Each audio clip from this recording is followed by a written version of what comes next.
If it's Thursday, that means it's the Thursday Night Thunder Series. Welcome, everybody. I'm Ellis Thomas alongside Chris Smith in the Slingshot Racing Media booth tonight. We're bringing you live racing action for Race 7 in the Gen 4 Arca cars of the TNT Series tonight, live from Dover. Reaching completion in 1969, the construction of Dover International Speedway took 3 years. That was a long time compared to other tracks being built during that era. Part of the extended construction time was due to a complex also being used for horse racing. When the facility was finally ready for NASCAR wheels to touch their newly paved asphalt, none other than Richard Petty was there to take the first checkered flag. After it opened, the original publicist for the track said that the 7 years of low attendance nearly shut the track down. It was the fistfight in the 1979 Daytona 500 between Cale Yarborough and Donnie Allison that actually brought fans back to the track. It should be noted that in 1955, the track replaced their asphalt with a concrete one, making it just the second track after Bristol Motor Speedway to do so, giving the track a truly distinct character and identity that drivers either love or hate still today. Chris, in 2006, Dover rebranded and renovated the facility to include a 46-foot-tall, menacing monster named Miles, an homage to the track's nickname, the Monster Mile. It can be seen half a mile away. Just like a monster, if you aren't careful, this track's going to reach out and bite you with its sweeping but sharp turns and a narrow racing surface. What do you expect to see out of the drivers if they're going to stay out of Miles' clutches tonight, Chris? Well, Ellis, in a NASCAR world of cookie-cutter tracks, this track is anything but that. Think about Bristol on steroids, like you mentioned before. And with that comes a lot of dangers. Everybody always talks about Bristol causing massive crashes. Think about that type of action, but with twice the speed around this 1 mile concrete canyon right here. We got 225 laps here tonight, Ellis, so quite a long distance of a race for these drivers ahead of them. About 85 to 90 laps on a tank of fuel, but will you decide to pit for tires before you decide to pit for fuel? That's going to be a big question as they're really chewing them up tonight. I expect that tire degradation number to be really high over the course of these laps here tonight. 14 drivers expected to start the race tonight, Chris. We're going to talk about some of those drivers and some of the stories to follow throughout much of tonight's race. But before we do that, we're going to take a quick break for everyone's favorite Slingshot Racing Media pre-race tradition. Everyone rise and remove your caps if able for the playing of the national anthem. We'll be back on the other side of it.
All right, back here in the virtual studio, getting ready to go underway racing tonight. Race 7 of the TNT series. Some stories to follow, and the point standings might be the biggest story we're looking at, Chris, especially after last week.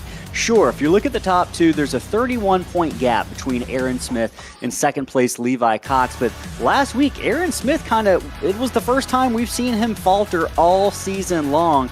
With 3 wins on the season, Aaron Smith fell to 9th place last week at Auto Club after a critical pit road speeding penalty set him back out of the top 10. He was able to climb his way back up to 9th, but what that did is it allowed Levi Cox, who ended up finishing, I'm looking, 3rd at Auto Club, was able to close the gap just a little bit. And Aaron Smith's not here tonight either, Chris, so this is going to be another opportunity for Levi Cox. What's the mentality if you're Levi Cox coming to this race, knowing that it's going to be a great opportunity to gain points? How conservative are you? You're going for that win. I think that tonight might be a night where obviously you're going to gain points one way or another, so maybe you want to try to max them out tonight. Get everything that you can because Aaron Smith, our championship leader, and, a guy who is a threat every single week is not here tonight. So I think this is a night right here where Levi Cox is going to have to get after it, maybe, and try to get up on that wheel to go after the win. And knowing his speed that he's had all season, have no doubt that he will. Newsflash, everybody, Aaron Smith is actually a human being. He's not an alien, and, he proved it last week. A very, very rare mistake for him, but I know that he'll be back here next week and looking to get back after it. Yeah, those mistakes are definitely rare, but last week it certainly happened. And Chris, just looking at through the rest of the points, there's beginning to be kind of some drivers rising to the top and some drivers dropping. The kind of overall picture or image of the season is really starting to come into focus with who's going to be in that top 10 at the end of the season, because the top 10, the final 3 races do re-rack. Essentially, for a final 3-race chase, each driver will be separated by a 5-point margin for the first of the final 3 races of the season. So you get into that top 10, and it's a whole new season when we hit race number 12, Chris, or 13, I should say. And a lot of these drivers still angling to get into that top 10. It's a close fight around the cutoff line and right behind. So drivers like Brandon Roberts, Tony Burleson, Josh Kerner are going to have to be careful and make sure they run consistent races for the rest of the foreseeable future in the regular season if they're going to get in to that. So they'll be definitely looking to make it around tonight without falling into the clutches of Miles the Monster. Let's talk about some of the stories that we're going to be looking at for much of the race, Chris. What fans at home can kind of look forward to and kind of focus on as the race progresses. The first story really is about the track itself. We mentioned a pretty narrow racing surface. Wind cautions do come out at Dover, and we don't know what we're going to have tonight. Dover is sometimes known for long green flag runs, but we've seen several of these drivers getting loose off the corner, particularly turn 2. I'm curious, if we do have a driver get loose off of turn 2 and come across the track, we might be in store for a track blocking incident. Dover's kind of known for this, and wrecks that maybe just might normally involve 2 to 3 cars end up wrecking half the field, Chris. Yeah, Ellison, I think that a lot of that has to do with the fact that there is no apron here. I mean, you got walls on both sides of you, and the walls are really, really close together. So, the track surface is very narrow. The track surface is also extremely banked. The straightaways here are banked more than some corners that we go to on some of the tracks on the NASCAR circuit. So, and because of the fact that it is, very, very banked, it's self-cleaning. So, sometimes cars will roll up and down the hills very, very easily, and sometimes it's hard to judge where somebody's going to go. So a 1 or 2 car incident can turn into a 5 or 6 or 7 car incident very, very quickly here. Another thing drivers are going to have to be careful for on that same note is pit road entry. This is a sudden pit road entry where drivers are going to have to get down from a very high speed to almost an immediate pit entry halfway through turns 3 and 4. It can be missed easily, and every driver in the field tonight has probably missed it at least once in practice sessions, Chris. So any tips for drivers in terms of what they can do to get on pit road cleanly? I'm probably not the best person to ask, Ellis, because literally the last time I raced here, I missed pit road here. So you're right. It's really, really hard. You've got to get woed up all the way back in the center of turns 3 and 4. You got to start really thinking about your pit road entry going into turn 3, I think. Not necessarily that you have to get down on the apron, but you've got to start maybe, getting yourself in the right frame of mind for that.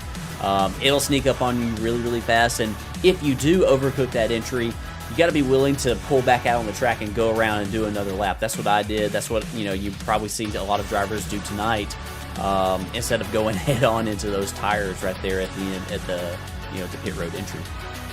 And the whole reason they're going to be coming to pit road in the first place is for tires. That's going to be another story we follow tonight. It's going to provide some interesting options for drivers in terms of maybe some tire strategy, but this track is known for eating up tires, and drivers are going to have to conserve those tonight. We've seen tires play a major role in races, including some pit strategy last week at Auto Club. Tonight, we're probably going to see much of the same. Tires are going to be of a premium. Drivers are going to have to really watch how they're driving these cars to make sure that they're not burning up too much of that Goodyear rubber throughout these potential long green flag runs, which is kind of the last story in the stories to follow. We don't know what to expect, Chris. Dover is sometimes known for providing that clean green flag racing for stretches of 100 and 150 laps, which we very well might get tonight. What do you think is going to happen? It could go one way or another, like you said, Ellis. This place is kind of notorious for those long green flag runs, but I've been in races where, we will have a stretch of caution flags at some point. So if we do get those long green flag runs, Ellis, this place is a cheese grater on tires. I mean, it will wear them out very fast. And talking to a few drivers before the race started, it seems like that right front is giving up fairly quickly. So that's going to be a really, really important story that we're going to have to keep our eyes on all night tonight, is how these drivers are managing their tires. We're going to see plenty of drivers coming to the front of the field and falling to the back of the field. A little local celebrity action in the chat. Michael Benton, who's racing tonight, says Dover is his hometown. He used to work at the casino. Well, maybe Mike's going to have a little bit of luck tonight and be able to bring home a decent finish. We'll be keeping an eye on you, Mike. Also, Mike Weber in the chat will be looking at him as well. Another driver going to be racing tonight. Let's talk about the racing. Let's talk about this starting grid for the evening, Chris. Gregory Shepsis, who has just been on a tear as of lately, a 5th place and a 4th place finish in the last 2 races, really showcased at the road course at Sonoma. Starting from the pole tonight, it's going to be his first pole of the season in that number 27 white, kind of a blank, classic-looking paint scheme, but it looks fast tonight, that's for sure. Levi Cox, who mentioned second in points right now to Aaron Smith. Good starting spot, going to be coming from second tonight. Brandon Roberts was the fastest car in practice in that 00. He's going to be starting on the inside of row 2. Watch out for him tonight. Justin Clapper in the 63 coming from 4th. Anthony Burleson is going to line up on the inside of row 3 in that number 79. Followed by Chase Leahy on the outside of row 3, starting 6th. Joshua Kerner is going to have his work cut out for him tonight if he's going to come to the front. He's lining up 7th in that number 14, followed by Chris Blassie in the number 15 is going to be starting from 8th position tonight. Blassie 5th last week at Auto Club, looking to do even better this week at Dover. Mike Weber, we heard from him in the chat, starting 13th tonight. Glenn Grimm starting 10th in that 08. He had a fast time in practice as well. 11th is going to be Ricky Mandela in that number 28, followed by Michael Benton in the 29, with Chris Harvey and Dale Lee starting 13th and 14 on that final starting grid row tonight. Chris, driver's going to be getting underway here in a moment. They're going to run one lap around to get these tires warmed up and get their belts tight before we take the green flag tonight. I'm looking at the chat right now. Don Middleton in here says, Weber's been bugging me to come watch Thursdays. It's going to sucker me back into my sim rig. Absolutely, Don. We love that you're watching, but we want you racing too, man. Glad that you showed up tonight. We appreciate you tuning in. Let us know. Don't be a stranger in the chat tonight as we watch drivers kind of work their way around through the first couple of corners. Gregory Shepsis down on the apron, Chris. Any strategy here? Is this a fuel strategy? He's trying to save any ounce of fuel or what? No, I don't think so. I think that he's just maybe trying to get geared up, get up and going right here. And Probably won't see too many drivers down there at all tonight. It's so small down there on that apron, but we're coming to the green flag right here, Ellis, and a lot of butterflies in these drivers in the pits of their stomachs, probably with as tricky as this place is on an opening lap. It is going to be dicey. It's going to be loose and wild. Look for something off the corner of turn number 2. Right now, the pace car makes his first left turn of the night down pit road. It's going to be Shepsis waiting for that green flag, and he sees it. We're underway tonight at Dover, race number 7 of the TNT series. Shepsis leads him across the line, Cox second. They head down into turn 1 for the first time. Single file are the top 4. The first car on the outside, Chase Leahy, and that number 34 slides back to 5th position. Meanwhile, Chris Blassie ducks the inside. Battle for the lead, though. Levi Cox isn't wasting any time. Down in turn 3, he makes the move to the inside of Shepsis, easily takes the lead. Now Shepsis has to worry about Brandon Roberts, who is second fastest in practice. That 00's got some speed tonight, and boy, Chris, Shepsis is falling back early, really struggling on the outside, looking for a better handling race car right now. He's still searching for it. Down the backstretch again, it's a battle between Blassie and Leahy now. Blassie to the inside, he claims the 5th position. Much of the track is sorted out single file right now. Another battle back in the back. Joshua Kerner takes over the 8th position from Anthony Burleson, and Mike Weber also is going to get by that red and black number 79, Chris. Lots of drivers trying to make moves early tonight. Yeah, they are, and the speed that we saw from Shepsis in the 27 right there, or the lack of speed, I guess I should say, might very well be his strategy tonight. Maybe he's thinking about the long run, as he's actually under pressure right now from Chris Blassie for the 4th spot.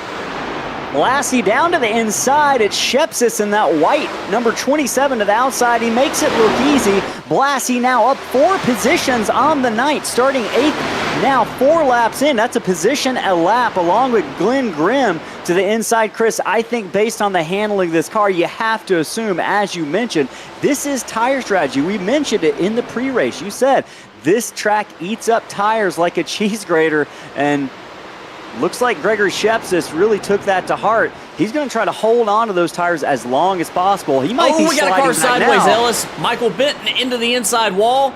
He's going to loop it around here on the backstretch. Still don't have a caution yet. No caution. We're going to see if he can get it towed to the garage, seeing if he can get off the track. Driver's coming around right now. He does tow it. We're still underway. The 29, Benton, first casualty of the night, lap 6.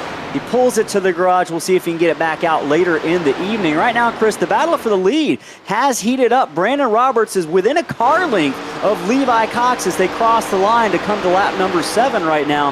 That 00 is one of the fastest cars on the track, almost running identical lap times to the 1. Right now, I believe the actual fastest car is Justin Clapper. He's climbed from 4th to 3rd and is about 8 car lengths back from the lead. That's 63, looking like he's got some speed tonight as well. Yeah, he's right there. He's looking real smooth right there in that 63. Tracking his lap time right here, just past the line right here. A little bit slower that time than Brandon Roberts, but yeah, he is showing some nice pace right here, and going to make it interesting right here if these 3 get really close together. Yeah, they are working on it right now. Single file looks like pretty much through the entire field. Interesting battle, Chris. Glenn Grimm back in 5th. He's got a hot rod under him in that 08. Bro, Chris Blassie into the wall right in front of him. Glenn has to make a deep left turn. He avoids disaster as they head down into 1. Blassie wasn't the driver I was talking about, Chris, but still, the commentator's curse is no joke. Blassie was on camera and unfortunately made that quick mistake. Right now, he gets it sorted back out. He goes right back after Glenn Grimm. Looked like Glenn got into the wall a little bit there, too. Yeah, it looks like in the replay right here, yeah, both of them tagged the wall right there. It looks like Blassie might have gotten the worst of it as far as the damage on his number 15 Chevy, but he's still out here, still going, and we'll have to keep an eye on him to see if the performance is affected on that machine. Yeah, it's looking. We'll keep an eye on those lap times, Chris. Chris Harvey, that's one of the cars that was really fast last week at Auto Club. I'm looking to see if I can find his finishing position. Finished second, runner-up last week at Auto Club to the ultimate winner, which was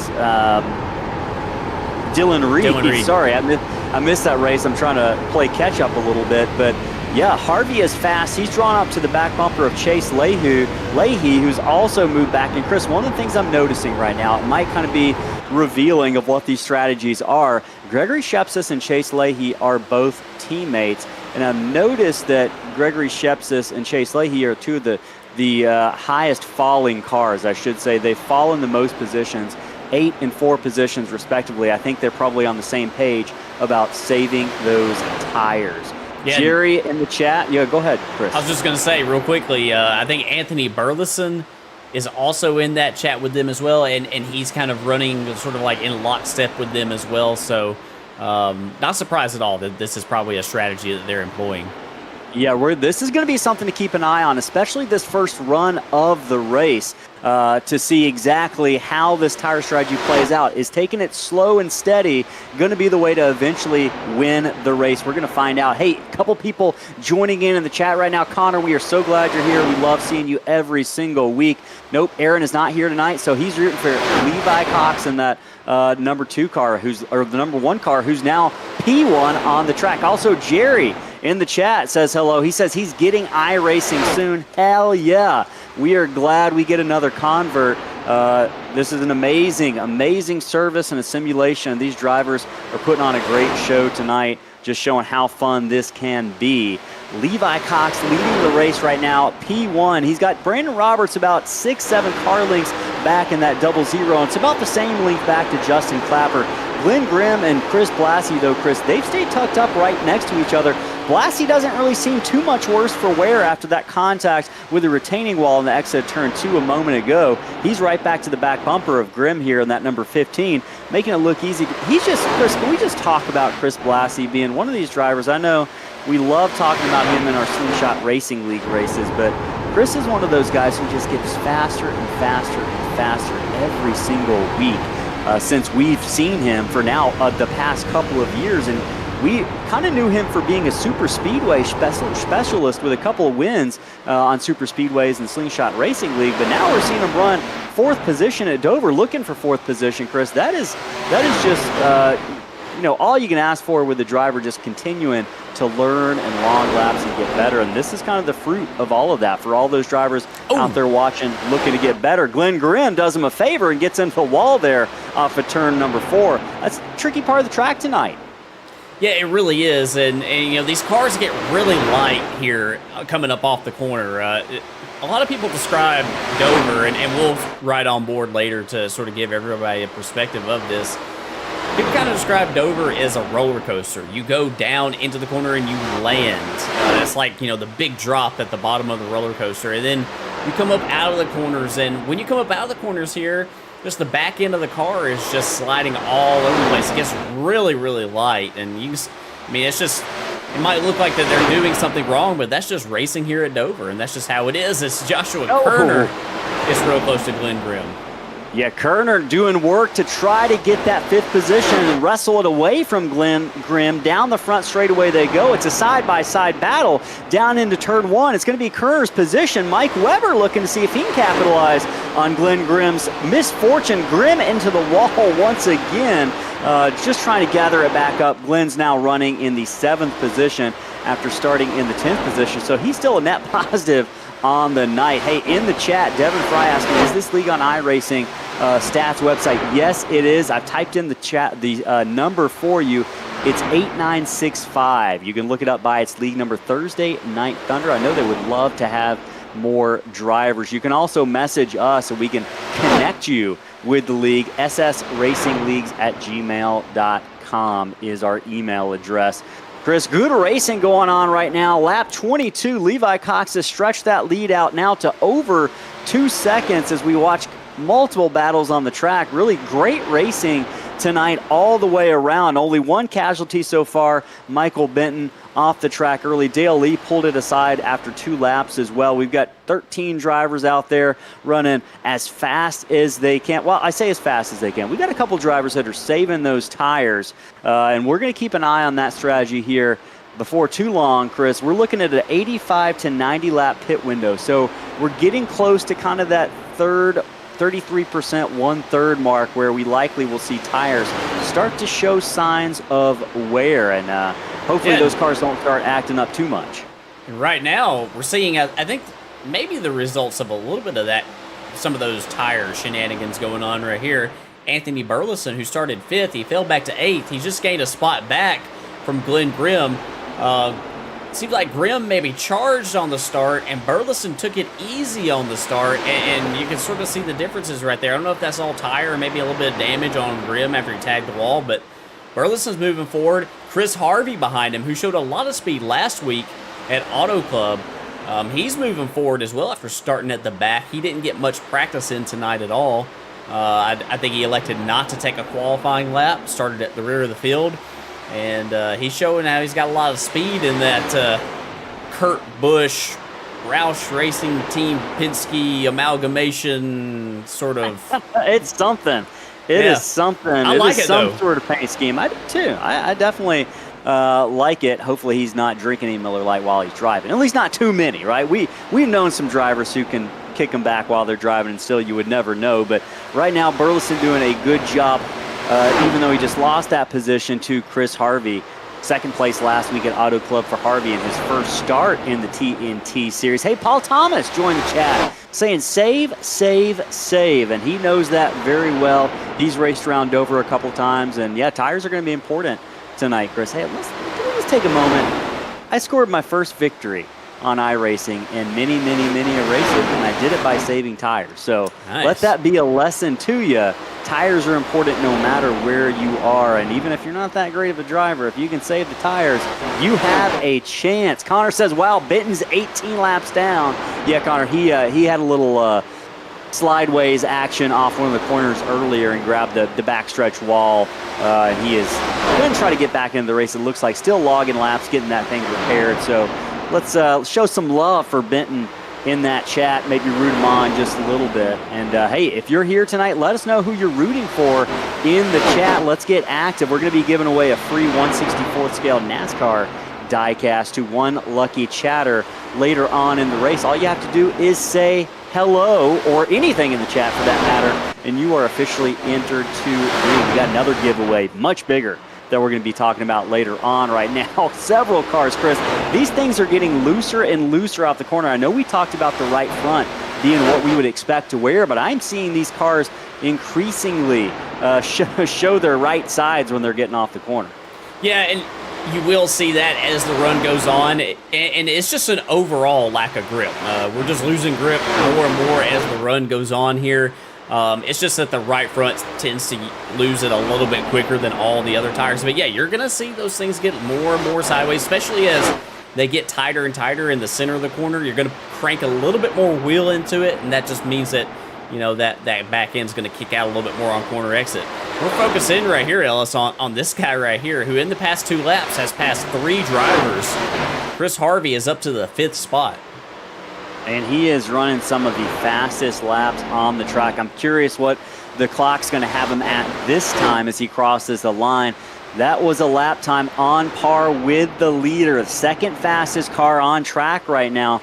Chris Harvey in that 97 has lit it up right now.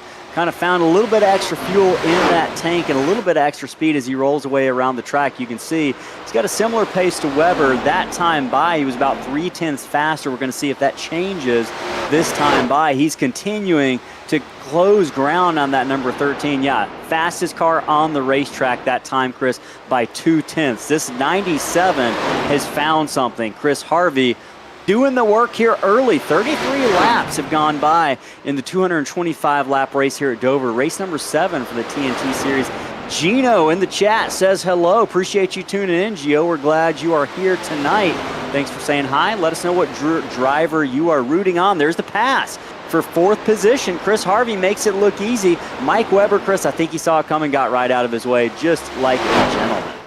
Yeah, that's probably a pretty wise move. Yeah, let's give a call to Mike Weber. Having a great run tonight at that number 13. He started 9th on the field. Already up here, he was up to the 4th spot. He's just lost that, so he's having a nice, solid run tonight. He is having a great run right now. 5th position, Mike Weber started in the 9th position, like you said, up 4 positions.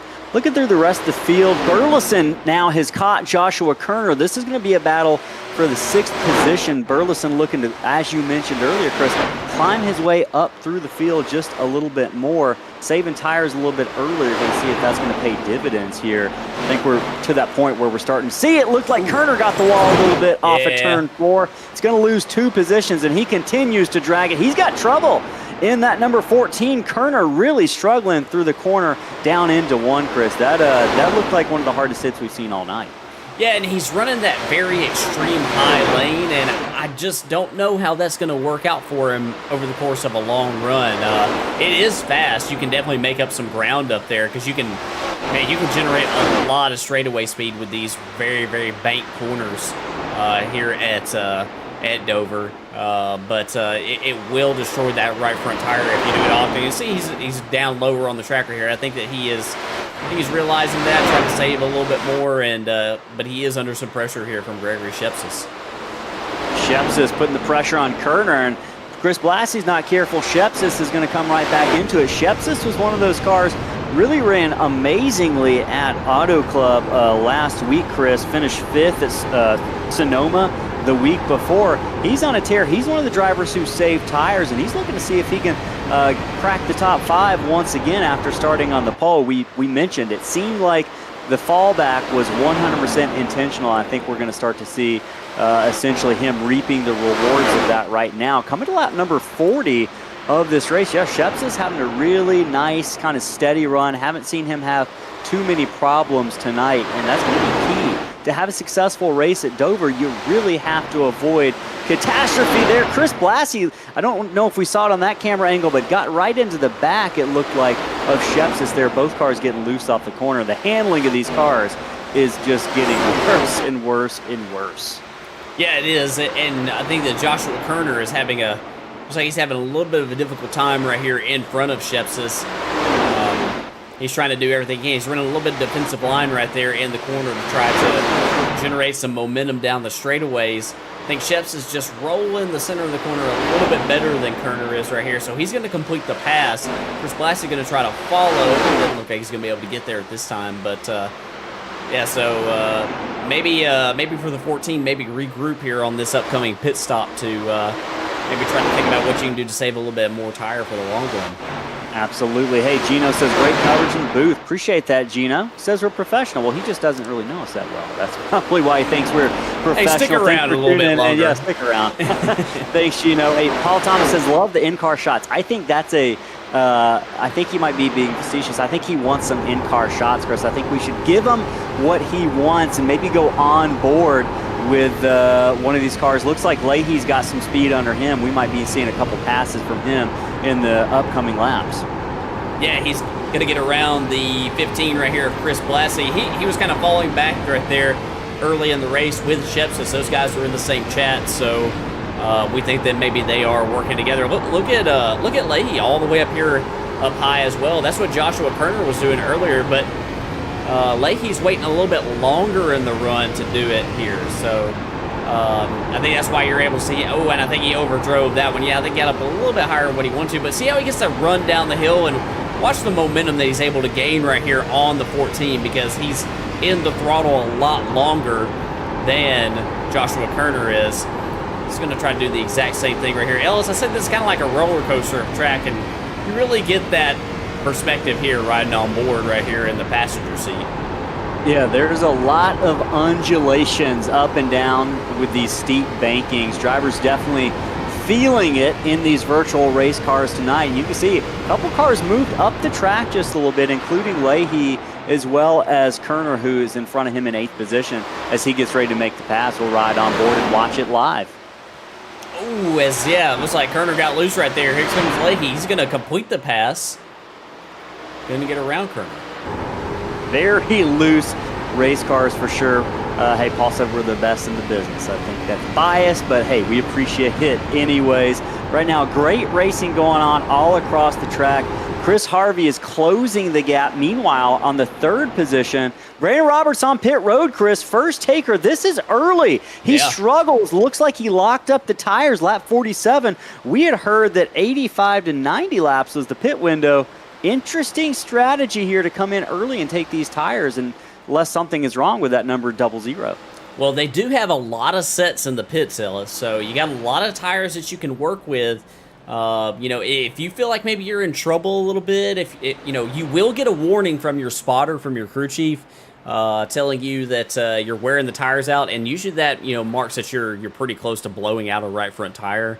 I don't know if Brandon Roberts maybe got that message, or if he's looking to just employ something a little bit different tonight. But yeah, he's on pit road right here as Levi Cox is still circulating the track.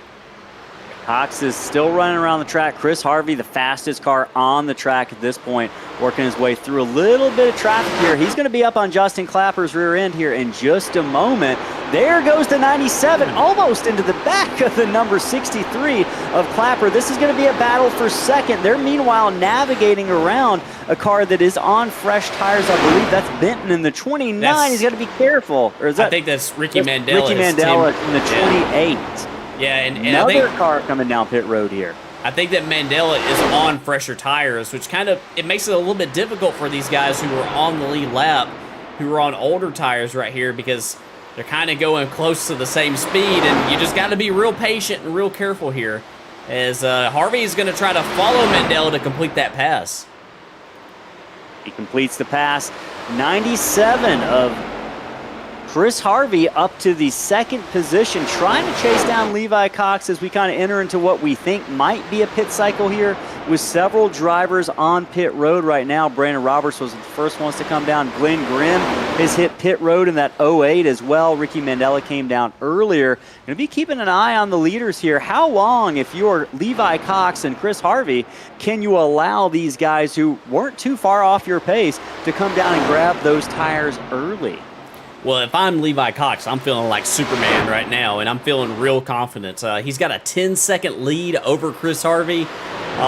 You know, if this thing cycles through, he's probably going to wind up losing the lead to Brandon Roberts. But with the speed that the one has tonight, he had a pretty impressive lead before these drivers started to decide to make pit stops. I would feel really confident about waiting, about trying to see, you know, how this is all going to shake out right here. So he might give up the lead, but I think that if it does cycle through, he would gain it back, just, you know, with the tire advantage that he would wind up having. So to answer your question, Ellis, yeah, I would wait if I was him. All right, so a couple other drivers choosing not to wait. The 15 of Chris Blassie has now come down. He was running near the top 5 before he elected to come to pit road. He's going to be now 10th. The real danger here is, Chris, if we run several laps and these guys get caught a lap down, that is going to be a difficult proposition. Obviously, they might take the wave around, but if you've got enough laps on those Goodyear tires, you might want to think about coming down pit road, which keeps you a lap down. So the driver's going to have to be careful. Chris, we have a request in the chat for a crank it up. Ooh. I think we can make that happen for Connor and everyone else watching at home. We're going to let these boys go around the track for a couple laps and listen in live to all the sights and sounds of what it looks like in all 4 corners in the straightaways around Dover.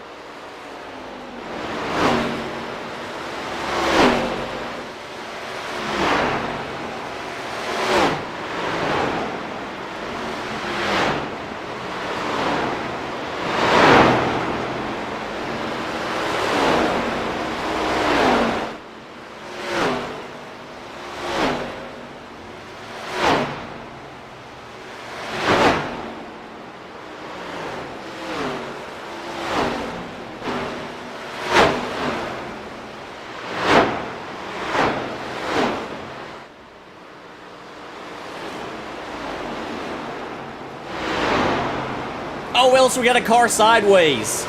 That is Glenn Grimm. He had just come to pit road in that 08. Everyone is still on the track. We are still under green flag conditions. Let's see if we can find out what happened to the 08 Glenn Grimm. It looked like it was a problem off of turn 4.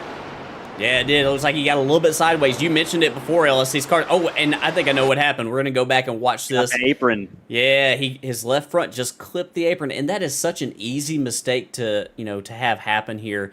It is very, very difficult because there's such a huge transition, such a huge difference from the apron to the racing surface here that it will really upset that car, and it gets him sideways. He tags the inside retaining wall, labels that with the left front, pushes the left front in just a little bit. I'm not sure how bad the damage is on the 08. We'll see if we can go back right here, show you on board with Glenn Grimm. Yeah, he was just coming out of the pits, like you mentioned, Ellis. Sometimes on these fresh tires, cars just not handling the way that you anticipate it to handle. It looks like it's pretty loose. A very loose race car. So that is a condition that we've been seeing drivers kind of grapple with all night, these loose race cars, and it strikes it strikes again for Glenn Grimm in that 08. We're on lap 60 of 225. We're waiting some pit stops.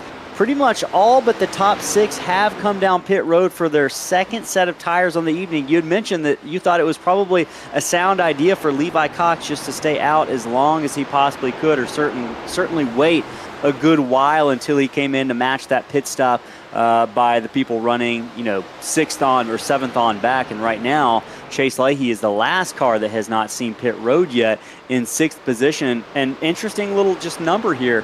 Looking at the lap times, it might be interesting to see those lap times, how the drivers who have pit might be comparing to the drivers that have not pit. Levi Cox, that last time by, ran a 25-second, 4/10 lap. Looking at some of the drivers that are on fresh tires, Chris, Brandon Roberts, the fastest one out there, ran a 24.3. So over a full second faster are those cars on fresh tires. That's certainly going to be something for drivers who haven't pit yet to really chew on as they think about when the right time might be. Yeah, and right there in front of our leader. Oh, and there's some contact between lap cars right in front of near the leader. Mike Weber got sideways, and Ricky Mandela, who is about 3 laps down, did make some contact with him as he came by. Yeah, it's going to be interesting because maybe Brandon Roberts, Chris Blassie, some of these guys, maybe their strategy and their thinking is that they're going to have one more pit stop tonight than some of these other guys. And if it does happen to go green 225 laps, which is a very, very ambitious proposition, but I mean, it could happen. It wouldn't surprise me here at Dover. If it does go green the whole way, maybe they're thinking they can gain a spot or two because of that.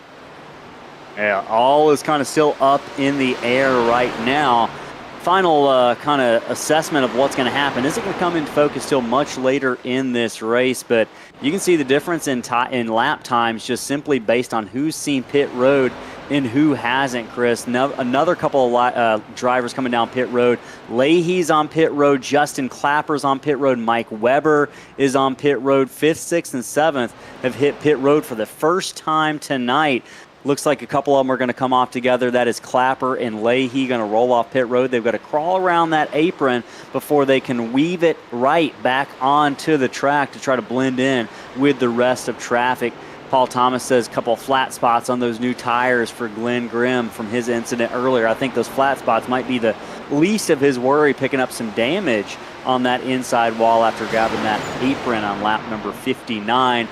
Chris, I think right now might be a decent time to just take a moment away. We're going to hear from our partners at SimWrap Market, who sponsor the TNT Thursday Night Thunder Series. And a couple of these paint schemes rolling around tonight are ones from SimWrap Market. We'll step away for a moment, and we'll be right back.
Back live here at Dover, Delaware.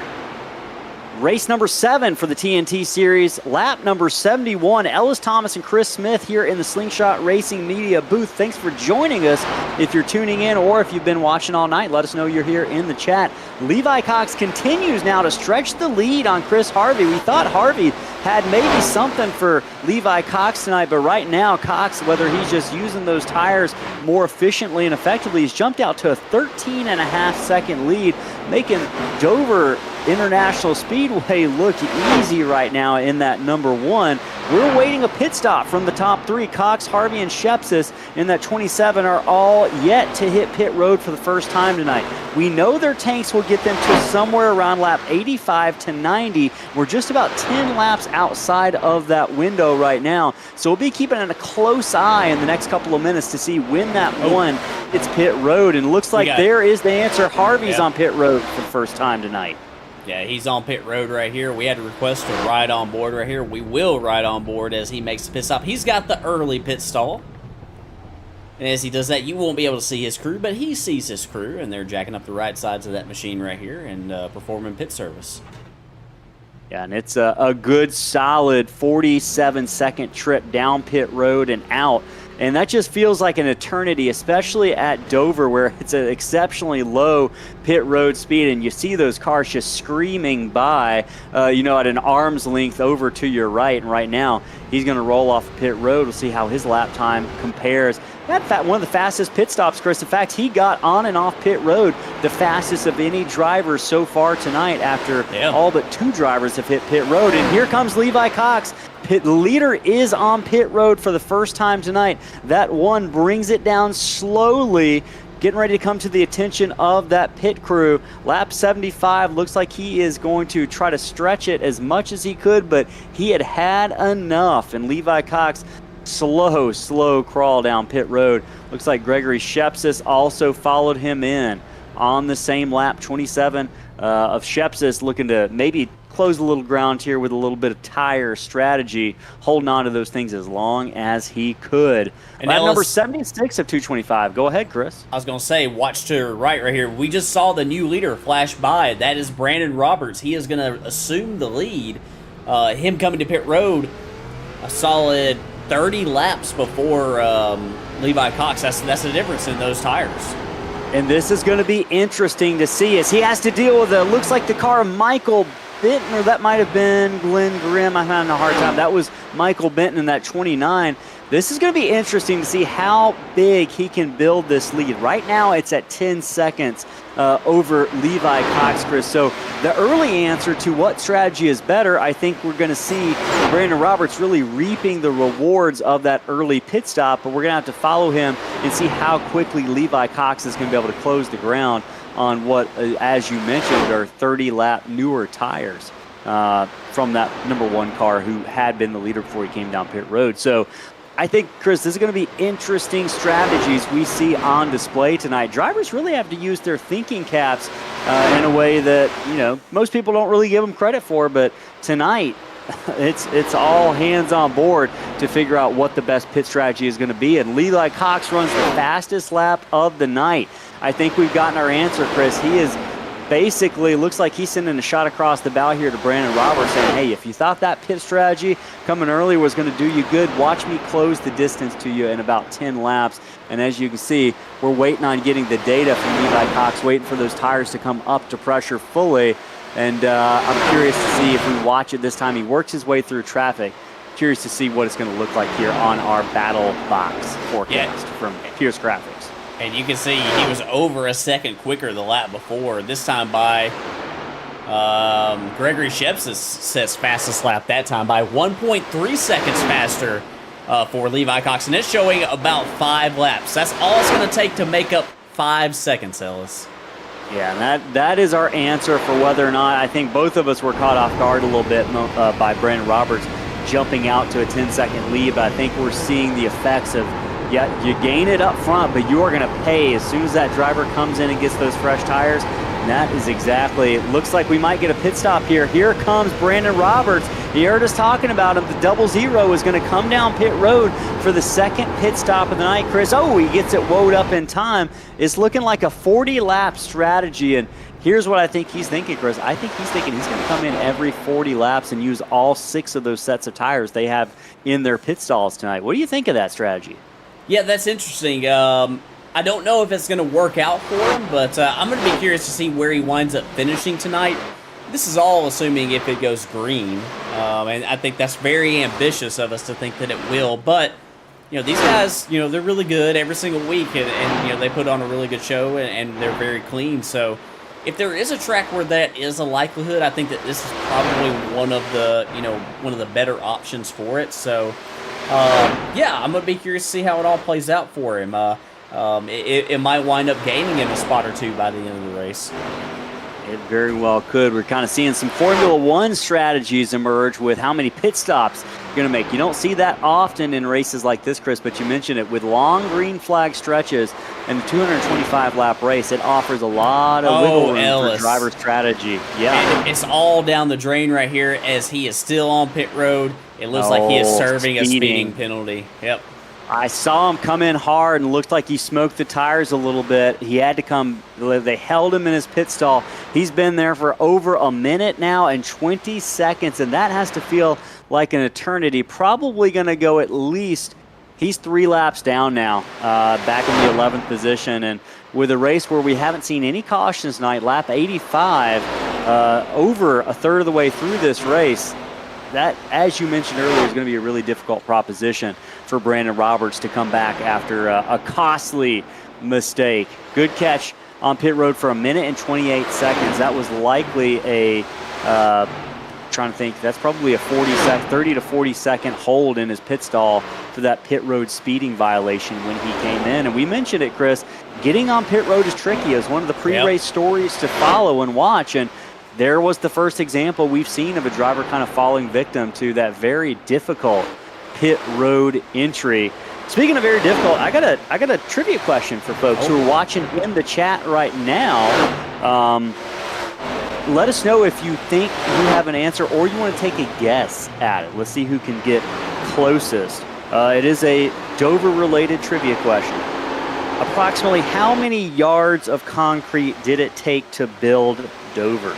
How many yards of concrete did it take to build Dover? Or you can tell us how many tons of concrete you thought it took. Let us know either way, yards or tons of concrete. And I'll give you a hint, it's at least 1,000. It is at least 1,000. John Ellis, thanks for tuning in.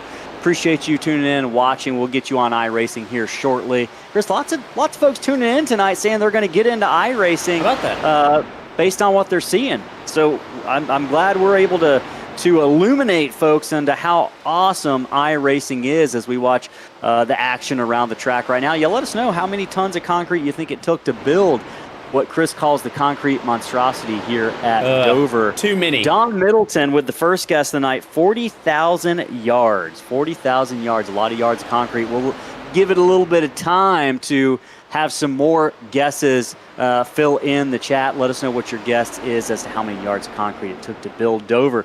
Kerner going around the track right now. That's Joshua Kerner working on the back bumper of Mike Weber. Looking at the lap times that by. Weber was a little bit faster. Chris, did Weber just get by the 14 of Kerner for the 7th position? I'm not 100% sure on that, but both I don't think so. Yeah, both these drivers are a lap down right here, and they are, let's see right here, they are on pretty close. Looks like Mike Weber is on a little bit fresher tires right here, so he's narrowed the front end of that thing up just a little bit, but only 4 cars on the lead lap, and man, I think that just speaks to the pace that we're seeing out of that one car tonight. That one car of Levi Cox is fast, but I think this gives us a good opportunity watching these 2 cars do battle, even though they're a lap down. They're both having good runs. You're seeing 2 different approaches on the track. Looks like Josh Kerner's kind of taking a later entry, a later higher arc into the corner. And he's able to, looks like he's getting a lot better drive off right now than Mike Weber is in that 13.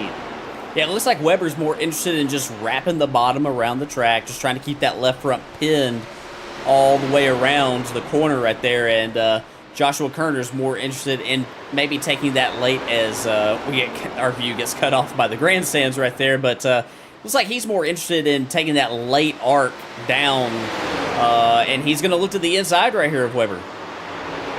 There goes Joshua Kerner looking to take that position. Great battle for 8th or 7th position here. Weber now to the outside, maybe not where he's comfortable, but he held it tight on the exit of turn 4. Down they go into turn 1 once again.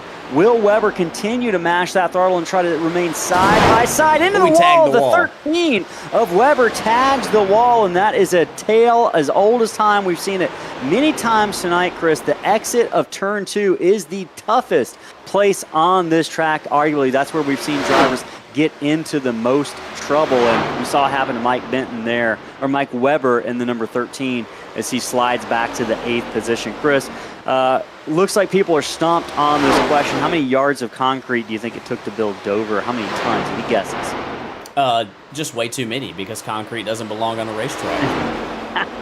8,000 yards of concrete, 18,000 tons of material or concrete. So quite a bit of concrete to build this thing up. And I think several drivers probably going to agree with you, Chris, that concrete doesn't belong on a racetrack after tonight. But Don Middleton says he was way wrong. Yeah, you were, 500% off, but 40,000 yards is a respectable guess. You were at least in the ballpark of how many tons it was. So with 18,000 tons, we appreciate you joining in, Don. Hey, speaking of new folks in the chat tonight, whoa, boy, Chris, I'm watching a couple of battles right now. Looks like Mike Weber just got passed by Justin. What car is that? That might be Chase Leahy. I'm trying to find. I think that's a 28. Actually, I think that was the 28 of Ricky Mandela. That was the 0 of Brandon Roberts that he had just gotten by. I saw kind of a close moment between those guys. Several lap down cars here racing, in some cases for position.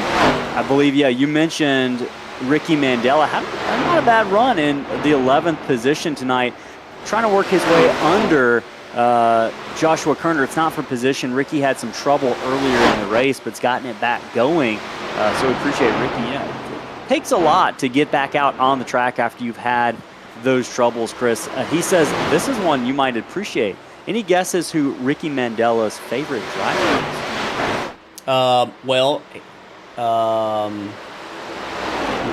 He's got a nice number. Oh, he gets sideways right here. Oh, no, commentator's curve strikes again. Hold on to it. Kerner avoids disaster. Caution is out on the racetrack for the first time tonight. Lap 100 is the sweet spot. We go under caution, and boy, Chris, I'm going to need to see a right side camera on Joshua Kerner before we get back going under green, because that was about as close as it gets. And yeah, you mentioned it. The commentator's curse. What are we doing up here, man?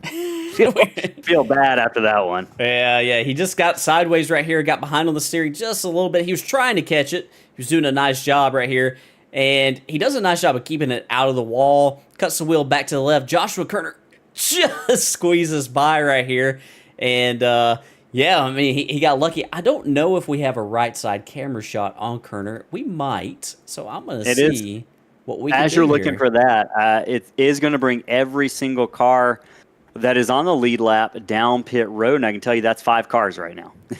And here is the view from Kerner. Oh my gosh, he just barely squeaks by. You can see how close it was. We'll actually look from the right rear suspension cam right here. And oh my gosh, how he just barely squeezed by right there. So a great job by Kerner to avoid the spinning 28 of Ricky Mandela. Yeah, wild camera shot. Great camera work there, Chris. And, of course, these cameras are provided by Whiplash SimCams, who have brought all of our B-roll footage that we open the races with, as well as every single camera shot you see all night. We really appreciate their support. You can check them out for any of you. If you like to take iRacing screenshots or video montage footage, you can find their cameras or a link to their Facebook page to reach out to them in our video description right now. And as we watch some beautiful shots at the grandstands, you can see Levi Cox does remain the leader, Chris, but Chase Leahy Looks like Chase Leahy stayed out, Chris. I'm not sure if that was by design. He's on 38-lap-old tires. The rest of the top 4 came in. He's coming this time by. I think we might have had some issues with whether or not he was a lap down on that stop. I think he was, for a moment, the last car on the lead lap. I'm not sure if that changed at some point, or if he just missed pit road the first time. But Chase Leahy now, wisely, I think, coming to get some tires. So. Yeah, he's on pit road right now, and yeah, we got a lot of cars on pit road right here, guys. Who are some guys that are a lap down. Yeah, pretty much everyone 5th or 4th on back coming down pit road now for the second time. Some cases the third time tonight. If you're Brandon Roberts, he's on pit road once again. I don't think this is going to benefit him. As we mentioned, he went down a couple of laps after a pit road speeding penalty. Was running second, but with several cars a lap and 2 laps down, it's going to be difficult for Brandon to get back on the lead lap tonight. Is there any way we can ride on board with the pace car, take a look at what he's seeing out of the rear bumper here with the leaders kind of in tow? I don't think that we can do it through ATVO. If we can, I'm not sure how. No, we'll work on it. We'll do some trial runs here during the next week, and maybe we can bring you some onboard pace car shots for next week. Some folks asking for them in the chat. Chat very active tonight. We appreciate everyone joining in right now. Let us know if you are here watching, who you're rooting for tonight. Let us know how you're doing tonight. Any comment qualifies you to win a 1/64th scale diecast. We'll send it to you absolutely free. You just have to be around when we give it away, and email us at the email we send out later, Chris. And speaking of giveaways, we've got an even bigger giveaway as we run around right now under caution lap 104 of 225. Even bigger giveaway later on this season. At the end of the season, we're giving away a 1/24th scale autograph, Dale Jr. Oreo diecast car autographed by Junior himself. All you have to do is click the link in our video description pinned up at the top of the chat to sign up for it, and you very well could win that Dale Jr. autographed diecast. Just got to make sure you register and you are subscribed, and it could easily be yours. We'll send it to you absolutely free of charge. So if you haven't subscribed or liked the video, go ahead and do both of those. It doesn't cost you a thing, and it helps us out immensely. Chris, we are only 5 subscriptions away from 500. Big milestone. Help us get there tonight. Make sure you subscribe and you enter into this giveaway. We are getting ready to go green tonight. It's going to be Levi Cox and Gregory Shepsis. Now, Cox had a 13-plus second lead. He's going to lead him to the green flag. They're off for the second time tonight. We're green flag racing. Looks like Cox got a great restart. Shepsis lets him get away, but not by more than 2 car lengths. Single file top 3. Clappers back in 3rd, 4th. Is Chase Leahy. Anthony Burleson, the first car lap down. He's 4th on track right now. 4 cars on the lead lap after that first caution, Chris. Several drivers going to be looking to position themselves to get back on the lead lap over the course of this evening. I'm curious to see right now, Levi Cox, Greg Shepsis, I think we're going to be running on pure speed. We thought Shepsis might have been hanging back a little bit earlier, saving those tires. Let's see what happens over the course of the next couple of laps and see if Shepsis has anything for that driver, that number 1. Yeah, we'll see what he's got right here. He's not sliding back like he was earlier in the race. Like you said, we think that was all, strategy that he was trying to employ early in the race, but I think he's decided he's going to try to get after it a little bit more this time. That number 27 slides up just a little bit right there in the center of 1 and 2. New fastest lap of the race goes to Gregory Shepsis. Oh, as we got a car sideways. That's Joshua Kerner. Looks like Kerner on the backstretch. Oh, Another Michael car Benton. hard into the wall off the corner. Benton might have been startled by what happened to Kerner. We're still green flag racing. Hopefully Benton and Kerner can get it onto pit road or certainly off the track and allow us to stay under these green flag conditions as the leaders continue to race around. Benton gets it down pit road. Looks like Kerner is going to also continue on. Not as hard a contact for Kerner, Chris, but we're starting to see it. I think a lot of drivers kind of felt the fresh tires, maybe got a little bit too comfortable with the speed they were getting out of those, and you saw Joshua Kerner, I believe, just let it turn it around out of the corner, but battle for the lead is on. Levi Cox has company up front. Gregory Sheps is right on the back of that rear bumper of the number 1. Sheps is just now 1 car length back. This is the closest we've seen anyone to Levi Cox all night since that green flag flew about an hour ago, Chris. Are you surprised by how fast the 27 is here on lap 110? Not surprised to see how fast he is. We know how fast he was earlier in qualifying, but I think it just speaks to him having just a little bit different change in mentality here, deciding to try to maybe get after Levi Cox early here in the run.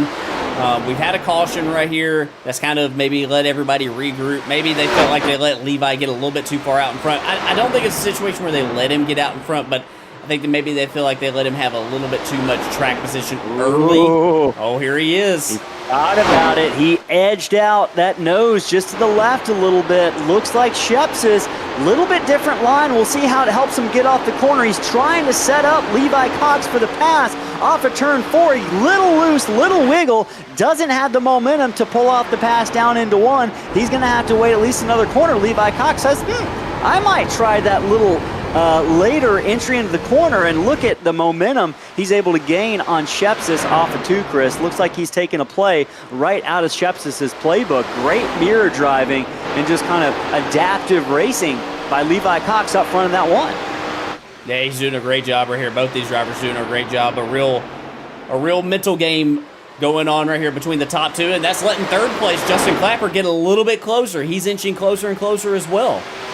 Yeah, Clapper's been the fastest car on the track for the last 5 laps. That number 63 has come alive on lap 113 of 225. Chris, we have just crossed the halfway mark, and we've got new players in the game. Shepsis and Clapper looking like they might have something for Levi Cox, who's led over 100 laps tonight. Clapper a little bit loose down there through turns 2 onto the back straightaway. It's about 3 car lengths separate first from second, and then 3 more back to third, but that's going to open up a little bit. Clapper trying to see if he can get off of turn 4 to pass Shepsis. He's going to make it happen, Chris. Clapper is the fastest car on the track. That's going to give Levi Cox a little bit of breathing room here as he sees a smaller number 63 in his rearview mirror. I know he's got to feel a little bit more comfortable now without a car breathing down his neck like Gregory Shepsis was about 4 or 5 laps ago. Yeah, absolutely right here as Clapper is going to make that pass into the second spot. Hopefully everybody who is watching us is still able to see and hear everything that's going on. Having a little bit of connection speed issue here. It looks like it might be on its way back up, but we'll try to keep an eye on it here tonight. It's looking okay on my end. Stick with us, everybody. We're sorting through some technical difficulties. I think we're back up and running, though, and boy, Levi Cox, you mentioned it, had a bit of a fit there with Gregory Shepsis right behind him. Shepsis, meanwhile, has fallen back to third on maybe tires that took a little bit too much heat early on in this run. We're about 10-plus laps into the second green flag run of the night after a lap 100 caution. Put us under yellow for the first time. Ellis Thomas and Chris Smith here in the Slingshot Racing Media booth. Boy, it's been an interesting race. In the pre-race we talked about, we weren't sure if we were going to get a green flag run tonight, and we got one of 100 laps. Almost halfway of the race was run under the green flag so far, certainly adding to that total right now. But looks like Shepsis is working back to the back bumper of Clapper, not willing to let that second place position go too easily. And looks like he gets a major run, Chris. That line that Shepsis is running, at least through turn 3 and 4, seems to be working really well. And we see Clapper trying to mimic it there through turns 1 and 2 that time by as they work their way down the back straightaway. Shepsis just kind of keeping close, keep in touch with that number 63. Shepsis having a good run tonight. We mentioned top 5 the past 2 weeks at Sonoma, and then last week at Auto Club put on a great performance as well. Climbing his way through the points steadily is Gregory Shepsis, and we mentioned best style track. He claims as he makes the pass on Justin Clapper.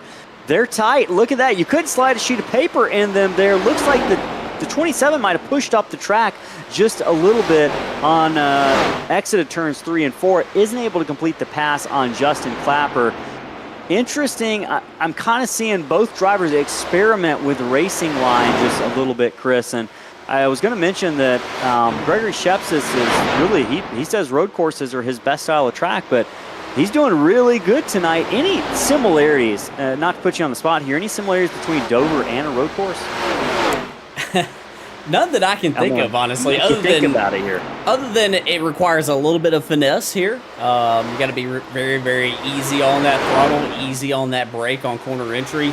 I think there is some different approaches that you can take at a road course that maybe you can employ here. We're seeing Justin Clapper maybe have a little bit later apex to these corners than Shepsis, who is being a little bit more disciplined in keeping the left front down there close to the apron. Justin Clapper's got the line that he wants to run. Gregor Shepsis got the line that he wants to run. Look at Shepsis right here all the way up on the top. He's looking to get that big run on corner exit, Ellis. He wants to try to get a lot of momentum right here. Don't think it's going to work out for him this time. We'll see if maybe he tries it again. I don't think he is. I think he's going to maybe take the middle lane. And I think he maybe wants to see if he can get inside of him coming down the backstretch here. He's going to do it unless Clapper tries to make the block. He thought about it for a second. Shepsis takes over the second position. Different line, different approach for Shepsis. Looks like Clapper's going to try to pull the crossover here. Maybe he's going to have the position going down into turn number 1. It's going to be that white number 27 of Shepsis on the outside, the black 63 of Justin Clapper on the inside. Looks like it's going to go to Gregory Shepsis off of turn 2. Shepsis going to win that battle. Right now, Chris, they're losing ground to Levi Cox, who is running up front now in that number 1. We saw him jump out to over a 16-second lead earlier in this race. We thought he was going to have some competition there about 10 laps ago after the restart, but that lead has since climbed up to 0.2 of a second, now gaining just a little bit. And hey, I want to jump back to what we were going to talk about right before that caution came out. Unfortunately, he's already left the race after having some trouble, but Ricky Mandela Sr., I was asking you who you thought his favorite driver was, and I think you probably knew because I was asking you. Well, my favorite driver growing up was Mark Martin. Is that his favorite driver? That is his favorite driver. That is Ricky Mandela's favorite driver. He's also loves to restore classic cars, and unfortunately, I think he's probably going to need to restore that virtual number 28 before he gets back on track next week at Talladega. Right now, he's 10th, 21 laps down. Hopefully, he's tuned in to watch. But right now, several cars still on the track, going as fast as they can go. Gregory Shepsis in second place, trying to run down Levi Cox. And Chris, that lead is kind of remains stationary at this point. Shepsis has, if anything, maybe cut into that lead that Levi Cox had built just a little bit, and it's remaining right around 2 seconds. Now it looks like it's down to about 2.1.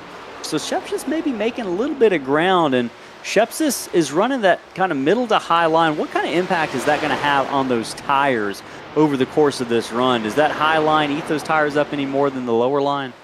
Yeah, it looks like to me he's kind of doing that late arc, that late apex, like trying to do everything he can to try to get as much momentum as he can. So you don't see that left front all the way down there on the black where the apron is. He's more so getting there towards corner exit, and that's just so he can mat the gas a little bit, harder on corner exit. So don't think that he's doing anything to really hurt the tires by doing that line right there. I just think that and he does tag the wall right there off of turn 4. I just think he's trying to keep the momentum up as much as he can right now. All these drivers trying to keep the momentum up on the track right now. Anthony Burleson, lap down, first car lap down. He's going to be positioned right now in 5th position to take the Lucky Dog wave around if a caution were to come out. But Anthony Burleson having a really good run. Ran 7th last week at Auto Club, so he's got a little bit of momentum behind him so far. In that 79, we've seen him have speed at a lot of racetracks this season. Last week ran 7th at Auto Club. He's been one of the faster drivers this season, but doesn't quite have the finishes to show for it. So hopefully he can still be around at the end of the night, and that is just a good-looking paint scheme. I love red and black cars, and making that 79 look pretty fast tonight in that, is that Kubia's tackle. Yeah, I was about to... So I'm assuming he's a fisherman of some sorts, maybe. I was about to ask, Ellis, what do you like to fish for? You know what? I don't have a tackle box, but you know what I've been seeing a lot on TikTok that I would like? Are you following this TikTok trend? You know what I'm talking about? I don't think so. I don't think I'm following. Have you this one. ever heard of a snackle box? I have not.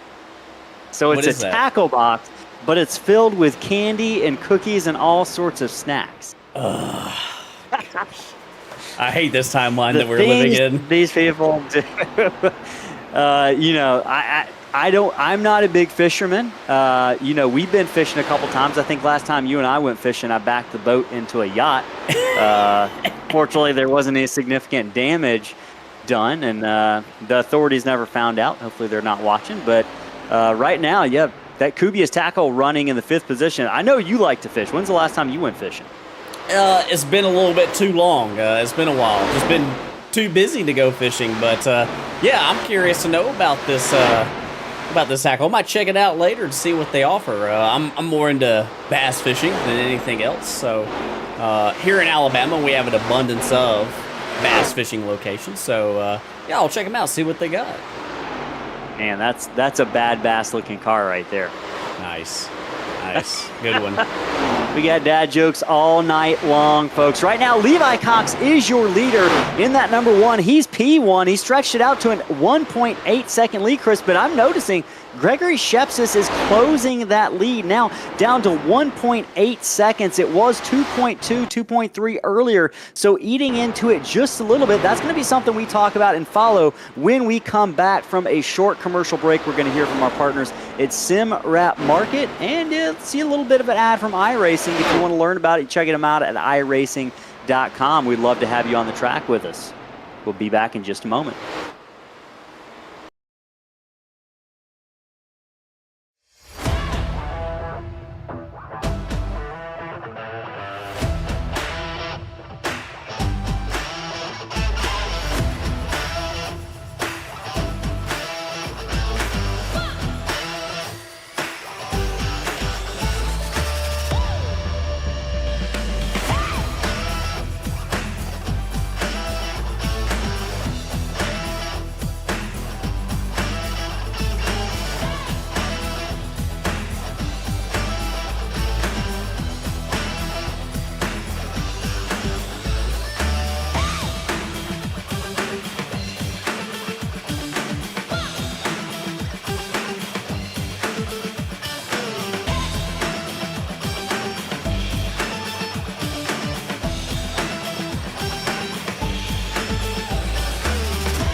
All right, back here at the virtual Dover International Speedway, lap 142 of 225 in the books.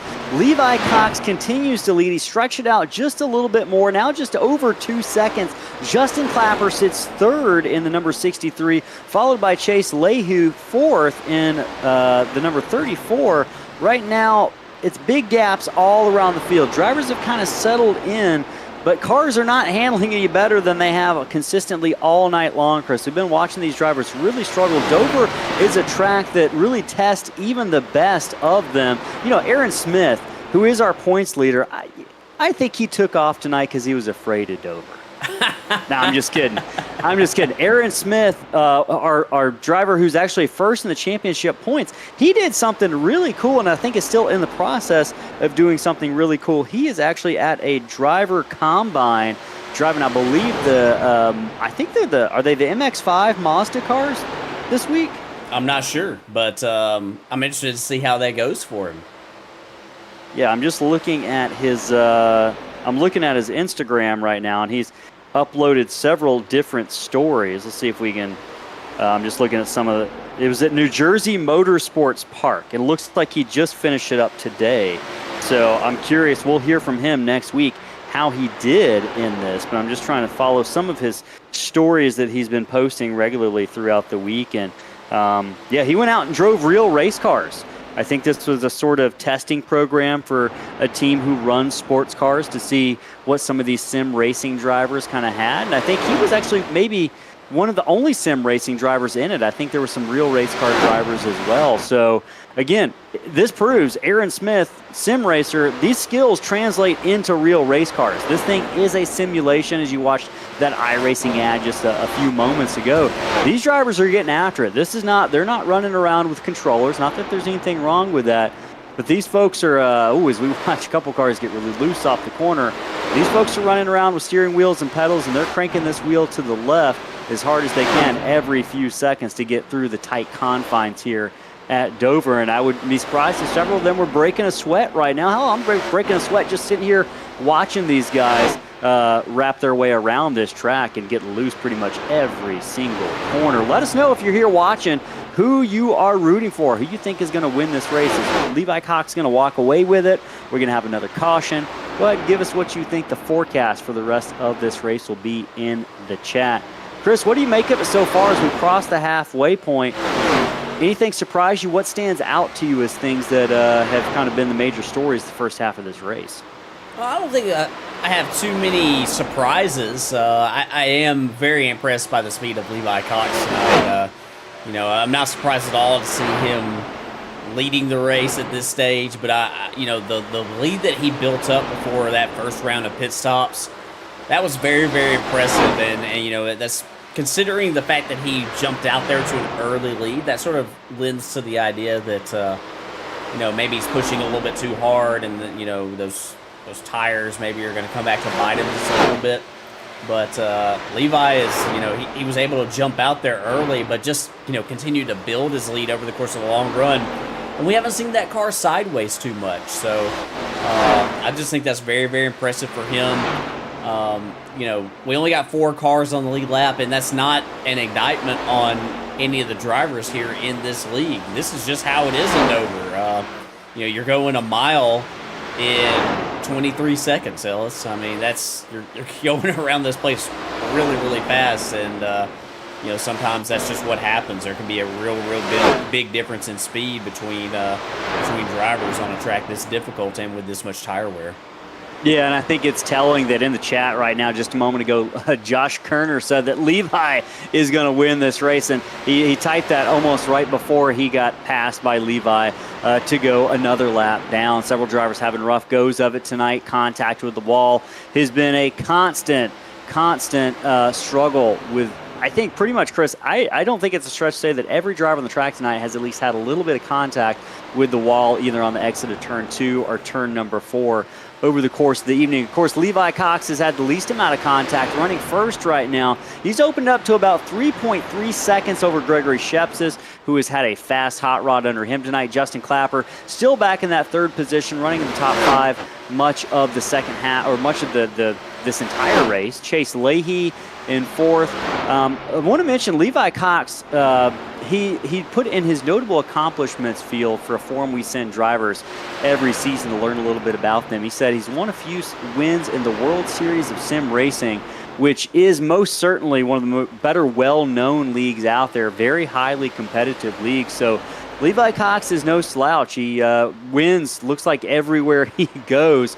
And we've been talking about it, Chris. This guy is not far off from Aaron Smith in terms of championship favorites. I would argue that at this point in the season, the momentum is swinging towards Levi Cox being maybe the championship favorite over Aaron Smith. I think when we see them both next week's Talladega, so it's a bit of a wild card of a race, but we've had Thanksgiving break between Talladega and the next race, which is going to be, sorry, I'm just looking at the schedule. I don't think, do you know it off the top of your head? I think that it's going to be at Charlotte. Yeah, it's Charlotte, and I think that is going to be really where things come into focus when we see how close these two are on the track, kind of after Aaron Smith having a couple of off weeks and maybe Levi Cox really coming into form. And, Chris, that's just 2 races before the cutoff race, 3 races before the cutoff race for the playoffs. So going to be a lot of tough tracks coming up the rest of this season. Levi Cox looks like he is up for the challenge, and just look at the finishes over the course of this season. Second at Miami, third at Las Vegas, fourth at Richmond, second at Sonoma, third at Auto Club last week. He's got a 2.8 average finish over the course of the season, Chris. It doesn't get much better than that in terms of consistency, and that's what wins championships long term. It really does. And you talked about his significant accomplishments that he noted in his the driver bio that we had for him. When you can get those few wins and those really, really competitive series, those competitive leagues, those things mean a lot to you as a driver. Because it's hard. It's hard to win a race, let alone one. In such a competitive series, such a competitive league, and he's definitely showing tonight how he was able to win those very, very competitive league races, and he's out front right here, pretty much dominating. These races are hard to win. Hell, if I want a hosted race, I would open up a bottle of champagne and spray it all over the room, because that's how irregularly I'm able to win anything. So, to come out here and just dominate, this is a stout field of drivers, and this entire field, whether they're here tonight or have raced previously this season, it's a high I rating. So these drivers are no slouches, and Levi Cox right now, he's stretched it out to about 3.6 seconds on the rest of the field. Look, check back in 8th place of Brandon Roberts. He's gone a couple more laps down, and I just want to kind of talk about the perseverance that this number 00 has shown all night long. 5 laps down, he's still running out there around the track, just doing what he can. 4th and 13th the last 2 weeks. Didn't get the finish he wanted at Auto Club, Chris, but had a couple of top 10s to start the season. He'll try to get back on track with that tonight, but he's kind of the example we've been talking about tonight of drivers that made that mistake on pit road. Is one of the stories we talked about in the beginning, but he's since kind of trying to work his way back into things, but going 1+ laps down at Dover, they're hard to get him back, especially with only one caution on the evening. So shout out to that 00. He's got a fast car, trying to get back into it, but just persevering over the course of the evening. Connor back in the chat says, his phone is off. He doesn't have data, so he went to the bowling alley, it looks like. Connor, you a big bowler? What's your high score? My high score, what's your high score? I think I bowled a 203 once. I think that's my only 200+ game. What about you? I don't even know, but it's not that. Bowling's not my thing. I did a bowling league. I don't know if you remember that. I did a bowling league when I was a kid for a couple of years. Oh, we got pit stops. Pit stops underway. First driver on pit road, it looks like, is going to be Justin Clapper. Gregory Sheps is coming in right behind him. Yeah. Chase Leahy also on pit road. So these lead lap cars are on pit road. And I think, here comes Levi Cox. I was wondering if we were going to get a similar strategy last time. Here comes Cox one lap later than the rest of his lead lap competition. Not going to be able to gain much of an advantage, but I am curious to see as Shepsis comes into his pit stall if I just don't know if it's only one lap. I don't know if it's going to be a huge benefit. I think Levi Cox kind of saw that, Chris. I think Levi saw the difference in tires last time and kind of, after working it out in his head, thought, if these guys are coming, I got to come down too, because they're going to have so much speed on these fresh tires that after 64 laps, he had to do what he had to do by coming down pit road to the attention of his crew. Now, I'm curious here if Shepsis is able to gain any ground. Sheps is going into turn 3 right now. Levi Cox coming out of the pit stall. He's going to have to wrap the apron for at least half a lap or so. Looks like Shepsis is now coming down the front straightaway. Yeah, it was about 3 seconds, the difference between them before, Ellis. He's opened it up a little bit. Yeah, it looks like he has opened it up a little bit. We were not looking at Shepsis when he made his entry to pit road, but we were watching Levi Cox make his entry to pit road, and Levi was really, really smooth coming in. He didn't take a lot of chances, got down to that 40-mile-per-hour speed limit, which is, that's a huge difference between how fast you're going around this 1 mile track. So he did a nice job. Interestingly enough, here's some information for you. They had the exact same time on pit lane between the two lines. So clearly what it was is, as you mentioned, Levi Cox just got onto pit road better, got woed up more efficiently, and made that pit stop happen. Although spending the same amount of time on pit road, just did a better job getting in and out. So that's going to put him in the lead, about 4.1 seconds up on second place. We're on lap 168 of 225. Final 55 laps, getting ready to elapse here from Dover International Speedway. It's Ellis Thomas and Chris Smith in the Slingshot Racing Media booth. Folks, if you haven't hit that subscribe button and you haven't hit the thumbs up button, please, please, please, we appreciate it so much if you do. Every little bit helps. Doesn't cost you a thing, but it means a whole lot to us. So thanks for tuning in. Thanks for chatting. We appreciate all of the fans tonight. Let us know who you're rooting for in the chat. Whoa, we got some high scores, Chris. We have a perfect game bowler. Whoa. Joshua Kerner on the racetrack tonight driving. He's a man of many talents, apparently. Not only a sim racing enthusiast, but also a professional bowler with a perfect game. 300. And then Connor says he's rolled a 207. Barely beat me, but that's an impressive game nonetheless. Hey, if you're a bowler, let us know what your high score is in the chat. Joshua Kerner walking around in that Bass Pro Shops. It's an interesting scheme, Chris. This is one I've not been able to figure out really all season. That choice of green. I don't want you chatting right now. I don't want you typing long messages because you're driving, Josh. But we got to find out where that choice of green comes from, because it definitely makes for a recognizable paint scheme on that number 14 in that Bass Pro Shops car. So I think it's a little bit loose out of the corner. Go ahead. Distinguished, yes, distinguished. Isn't that what they say about people with gray and white hair? Yeah, that's what I'm just going to say as I get more and more gray as these years go by. Yeah, I'm just a distinguished gentleman, but yeah, Ellis, you've got that new VR headset, Ellis. Are you going to be racing out on the track and sending YouTube chat messages at the same time? I can barely race on the track without it. That's the only downside to VR, is kind of losing the ability to see around you while you're racing. I got the new Quest headset, and I regret ever leaving VR. That's just how much I love it. But yeah, unfortunately, you can't type. You can't readily type. Now I could try to look through the little peephole at the bottom and try to henpeck a message out, but no, I would definitely not be driving around trying to type messages, because I'm already bad enough as it is. I can't talk and drive at the same time, as you know. So Connor says, in one of the tournaments, he says his highest is 276 now. 276. He said 207, but I'm not sure what happened.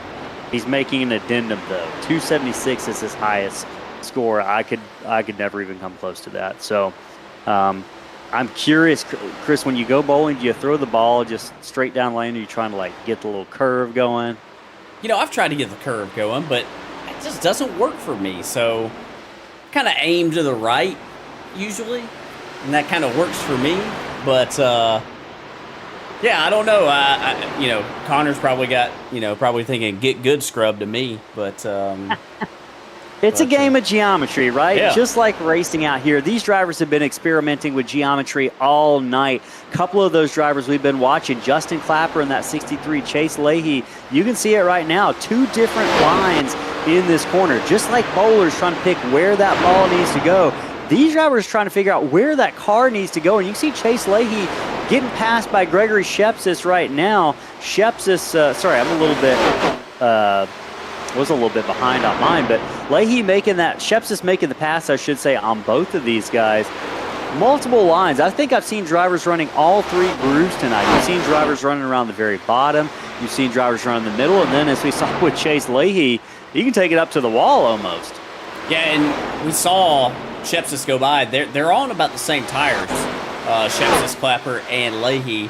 Clapper and Leahy both a lap down. Just speaks to the speed out of Levi Cox here tonight. But yeah, we're down to just two cars on the lead lap right now, Ellis. And if there is a track where this is likely to happen, there's not many of them I can think of. This is probably one of them, though. Yeah, Dover, we kind of expected these long green flag runs. We've been on a green flag run for the past 80 laps. We had one caution right at lap 100. and that's it tonight. So these drivers doing a good job, with, as you mentioned, everyone but 2 cars going a lap down. It looks a lot worse than it is just because this is the nature of this track. And when you got drivers as fast as Levi Cox and Greg Shepsis running around Dover without many cautions, you mentioned it, it's bound to happen. Josh Kerner says he bowls 2 leagues a week. So, yeah, this guy's a diehard in that number 14. He's bowling when he's not sim racing. So keep it up.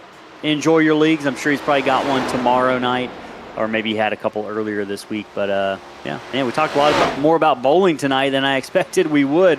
But right now, these drivers doing the best to not strike out. That wasn't a very good bowling reference. But Levi Cox is first place. Sheps is second. Justin Clapper third. Looking through the rest of the field right now. 8 cars left on the track. We mentioned it, Chris. It's a difficult track to get around. Lots of wall action tonight. Kerner back in 8th position. Brandon Roberts has gotten a couple laps back up to the 7th position now. I think that was largely through pit strategy. He came down a little bit earlier than everyone else, so he's remained 3 laps down. Chris Blassie, good run going tonight, 6th position. And we talked about him earlier being a super speedway specialist in that 6th position, but man, he's gotten so much better on short tracks and intermediate tracks like Charlotte kind of in the past couple of seasons. And I'm just looking through some of our driver information here.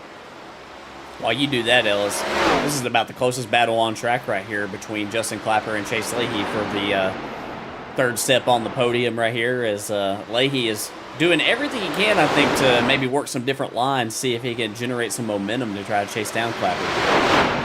Yeah, and he is. You mentioned it's just interesting. I've been kind of fascinated by this all night long. I didn't really expect to see the different approaches around the track. I thought most guys would be running around the bottom, but Chase Leahy, you can see him, the momentum he's able to kind of muster up over the course of the corner on exit. You can see it pay dividends as we watch them work their way down the back straightaway. He closes just about a car length and a half back from Justin Clapper there. How much speed he is picking up. I'm curious to kind of watch. I want to do a comparison here on my end to kind of see Justin Clapper going 145 into the corner that time. I'm curious to see if I can get Chase Leahy's number next time by, just to see how much more speed they're carrying off the corners. So watching Chase Leahy work that outside line off of turn 4, he's going to be going 155 that time into the corner. So we're talking a good 7, 8, 9 miles an hour faster off the corner. Obviously, you pay that price, right, on entry by running a slightly longer way around the track. Yeah, and it seems like to me that there are some laps where I think Chase hits it perfect. That lap by, he gained 0.2 of a second. The lap before, he lost a couple tenths. We'll see this time right here. I think they're probably going to break pretty close to even on this lap. Yeah, it looks like Leahy a little bit slower that time than Clapper. So, and a lot of it is just, as the run goes on, you start sliding around a little bit more. It's harder to be consistent over the course of the run. Once these tires start to wear out right here, it's like Clapper maybe open it up a little bit more right here on Leahy, but we'll see if Leahy can maybe keep on playing around with that top lane right there, maybe see if he can generate that run, or is that going to allow Clapper to open the gap up a little bit more because maybe Leahy's using up his tires. Yeah, we talked about how that outside line just chewed up tires a little bit more than anywhere else on the track, running a little bit longer around higher speeds, bound to add up in terms of tire wear on those cars. Right now, 190 laps in the books. We're down to the final 35 laps here. They're going to go fast if we continue to run under green flag racing conditions. This has been a blistering pace, Chris. This race is just about an hour and 27 minutes in. The average speed tonight looks like it has been, I thought I had that number. I don't have that number, but yeah, let's just say the average speed's been somewhere in the 150s probably. That's a complete guess, but seems accurate enough. It's been a blistering pace, long story short. Levi Cox has kind of led that charge. We continue to watch this battle with Justin Clapper and Chase Leahy. I thought Leahy was going to be able to get it done that time by running a slightly different line around. And look at the big run he gets off that corner, though. Yeah, Leahy drove it in really, really hard the lap before and got right up on the back bumper of Justin Clapper. Since that happened, he hasn't quite been able to close that gap as much as what he was before. It's pretty close entering turn 3 right here. They go underneath the Ally Bridge. Leahy way up the track right here. Clapper all the way down, wrapping that bottom right here. See Clapper's car kind of wander down the hill a little bit off the corner down the straightaway. That's not unheard of or all that uncommon here at Dover, Ellis. Sometimes, you know, you just kind of got to go with that car. You know, you're not looking to fight the steering wheel all that much. And sometimes you might just let that car wander just a little bit on the straightaways because of just how light and free they get on corner exit. Yeah, it has definitely been light and free all night. Connor Lyons in the chat right now saying the Monster's good at bowling, but he's not good at wrecking. That's been good for us tonight. Monster Miles has not taken many victims tonight. You ask what happened with Benton. He had some issues on the first couple of laps, and the car was kind of damaged beyond what he was willing to drive it around on the track, and I couldn't blame him for it because he took a header into the wall pretty hard. Chris, I got a good joke for you, though. I got a concrete-related joke. I've been sitting on this one all night. Good joke in air quotes. And everyone, feel free to give us your best answer in the chat. Why did the concrete worker bring a pillow to work? Why did the concrete worker bring a pillow to work? Give you a second to marinate on that one as we watch. Now looks like the 0-0 Brandon Roberts. Couple laps down, trying to go by Justin Clapper. He is on much newer tires. Just 2 laps on those tires. Brandon Roberts was kind of the first car to pit. You think we're going to see anyone else pit tonight, or is this pretty much it at this point, Chris? Looking at our stint links right here, I think that we're finished. Joshua Kerner is on the oldest set of tires on track right now, 47 laps. But he should have plenty of fuel to be able to make it to the end of this thing if we don't get any cautions. And that is a big if as we get closer and closer to the end of this thing. But the drivers are pretty well spread out at this point, Ellis, with the exception of that battle for third. That battle for third is continuing between Leahy and Clapper. It's just about 4 car lengths back now. You can see Leahy kind of gets a run off the corner and then kind of loses that momentum on the entry into the corner and kind of has to make it back up every single corner. Gets a bit of a run there. Clapper really loose off the corner. I think that helped Leahy's chances, but Leahy has to get out of the throttle there as they head down into turn 3. We'll see if he can do his magic here on the exit turn 4. He gets a good run off the corner. It's just not going to be quite enough. Chris, the question I asked you was, why did the cement or concrete worker bring a pillow to work? Any guesses? You got me, Ellis. You got me. Because it was a hard day at the office. Ugh. See what I said about a good joke in air quotes? That's a great joke. That is a great joke. I was trying to think of a concrete pun, but I couldn't. My brain could not work that fast. 2:01 of 2:25. Just 25 laps remaining at the blistering pace, and there Brandon Roberts, speaking of blistering pace, runs the fastest lap of the race. I feel like I'm in a Formula One race where the drivers are coming to pit road late just to try to get tires to run the fastest lap. Doesn't pay points, but it pays pride, and Brandon Roberts in that 0-0, 8th place, needs a little bit of pride tonight after having that mistake on pit road. Set up for a really good finish, but sped down pit road earlier, but trying to earn back a little bit of pride here at the end of the race with that fast lap. Great job for the 0-0. Right now, the battle continues. Chase Leahy working on Justin Clapper. It's about 2/4 of a second back right now, or 2/10 of a second back. Man, I want to ride on board with this 34 for a second because I'm getting frustrated just watching him kind of make up ground on the exit of the corners but lose it back on entry. How frustrating is this as a driver just to not be able to do anything, to gain ground then to lose ground, to gain ground and then to lose ground? Oh man, it's just like he just doesn't quite have enough grip to make the run on corner exit be a little bit quicker. Yeah, I think he's up a little bit too high right there. Maybe he wants to be up there to get as much momentum, but I think he's just giving up a little bit too much ground in the center of the corner, being up there as high as he is. Look how that 63 rolls the bottom. So I think maybe if he were to, not necessarily go to the bottom, but maybe not quite be up there quite as high. But maybe he's comfortable up there. Maybe that's where his car feels the best. And he's really, it's like a yo-yo. He's reeled him in a lot closer this time right here. We'll see what he can do with him. It's hard to be consistent here, especially on old tires, lap after lap. And we got to be careful there. I thought we were about to have a Glenn Grimm moment where Glenn got the apron a little bit earlier and turned her around, but it looks like Chase Leahy just hit it right where he needed to that time by. Yeah, it looked like it did. And, while we watch this battle go on right here, I'll just do a quick did you know, Ellis? Did you know that Dover Motor Speedway used to be how many laps around here for a NASCAR Cup Series race? Do you know how many? Was it 500? They used to do 500 laps around this joint. Oh my gosh. Yes, I cannot even imagine 500 laps. When did they stop doing that? I want to say they stopped in the 90s. Oh my gosh. It wasn't that long ago. Them doing it. I say it wasn't that long ago. I'm really showing my age here. But I think they stopped in the 90s. That just seems And did you know insanity. It used to be asphalt around here. Wow. They switched it. They switched it in 1995 to 400 miles. No, the asphalt was switched and converted over to concrete in 95. Yeah, they did, and it looks like Leahy to the outside right here at Clapper. Oh, he was there for a second.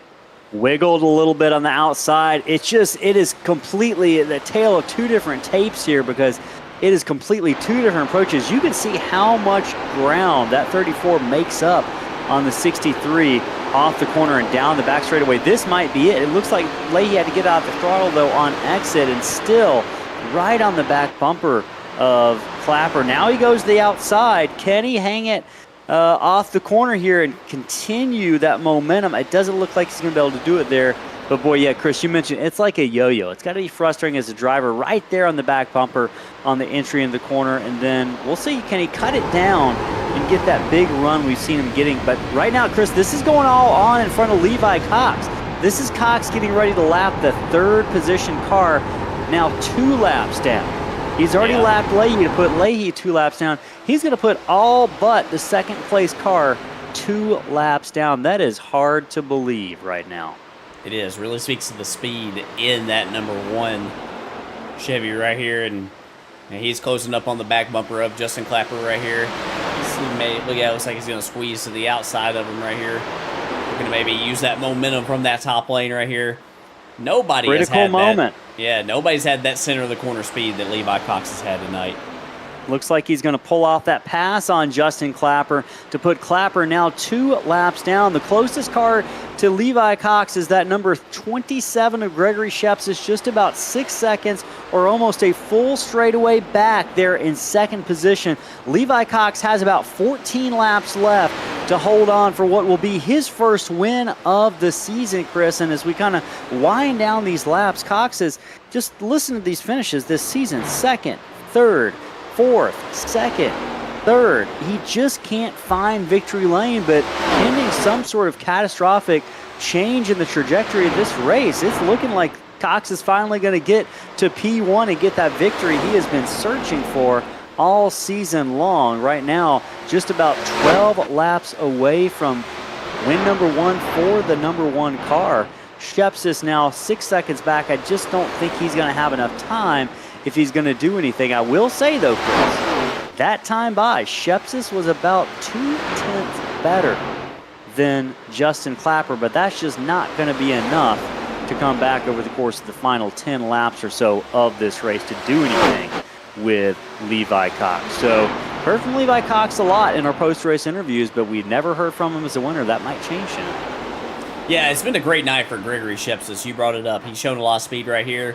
Obviously, he was our pole sitter tonight. Dropped back early on right there trying to save the tires. He got that caution, was able to catch back up, put a lot of pressure on Levi Cox. But, I would guess that if I was Gregory Shepsis, I would feel pretty good about this result. Oh, he tags the wall off of turn 4, and it looked like he hit it really hard.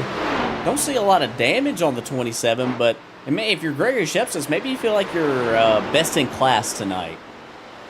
Yeah, I think walking away with second place finish after how difficult this race has been is nothing to turn your head down about right now. And Levi Cox, Justin Clapper's kind of hanging in there in terms of just hanging around Levi Cox at this point. I know that's not a battle for position, obviously, but I don't know if Levi's just playing games or if Justin Clapper's got a little bit of an edge on him in terms of speed right now. It'd be maybe a different story if Clapper was on the lead lap here, but right now Cox is, it's only Cox right now. Cox is clearly out in front and coasting away to a victory, pending caution here. We mentioned that could happen at any point. Your top 8 as they run: Cox, Shepsis, Clapper, Leahy, Burleson, Blassie, Kerner, and Roberts. So Levi Cox is your leader, Chris. This is going to be a big points night for Levi Cox. Came down into this race 31 points out of the lead. I think we very well could see him really gain a lot because Aaron Smith's not going to walk away with any points this race. I'm trying to think of how many points are awarded for the winner.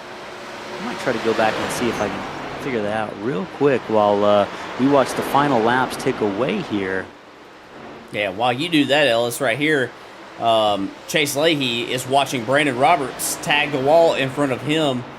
I was about to say, I think that Chase Leahy was hoping that Brandon Roberts could maybe get side by side with Justin Clapper. That way maybe he could gain a little bit of ground on that third place car, get that final step on the podium. But actually the 0-0 tag in the wall might have actually hurt the momentum of the 34. So he's going to lose some ground to Justin Clapper right here. Clapper has gotten away. This is the biggest gap that we've seen between the third and fourth place cars here in about the last 30 laps, Ellis. Yeah, looked like Leahy had been really working on Clapper for a while, and you mentioned it, lap car, a couple slaps to the wall later. Leahy is back about 10, 12 car lengths. Justin Clapper not letting Levi Cox completely leave the picture, though. He wants to be in that shot when Levi Cox comes across the line and take that win. It's going to happen potentially in 4 laps. Now 3.5 laps around left for Levi Cox. He is your leader. Shepsis, Clapper, Leahy. Burleson has had a good run tonight in 5th position after going a couple laps down early. He has remained steadfast, and he's going to walk away with the top 5 as a reward tonight. Joshua Kerner, we've heard from him in the chat a couple times, going to walk away with a 6th position. Great finish for Kerner tonight. I know he'd prefer to be on the lead lap, but that is not in the cards. 8th position last week at Auto Club, backing it up with a 6th position finish tonight at Dover for Kerner if all goes as it is right now. Brandon Roberts in 7th. Chris Blassie had a fast car earlier, sitting in 8th right now, Chris, but couple slaps to the wall later, and he's back to 8th position. Just now, 1 lap remaining, or a little over 1 lap, 1.5 laps. Levi Cox wrapping his way down the backstretch, down into turn 3.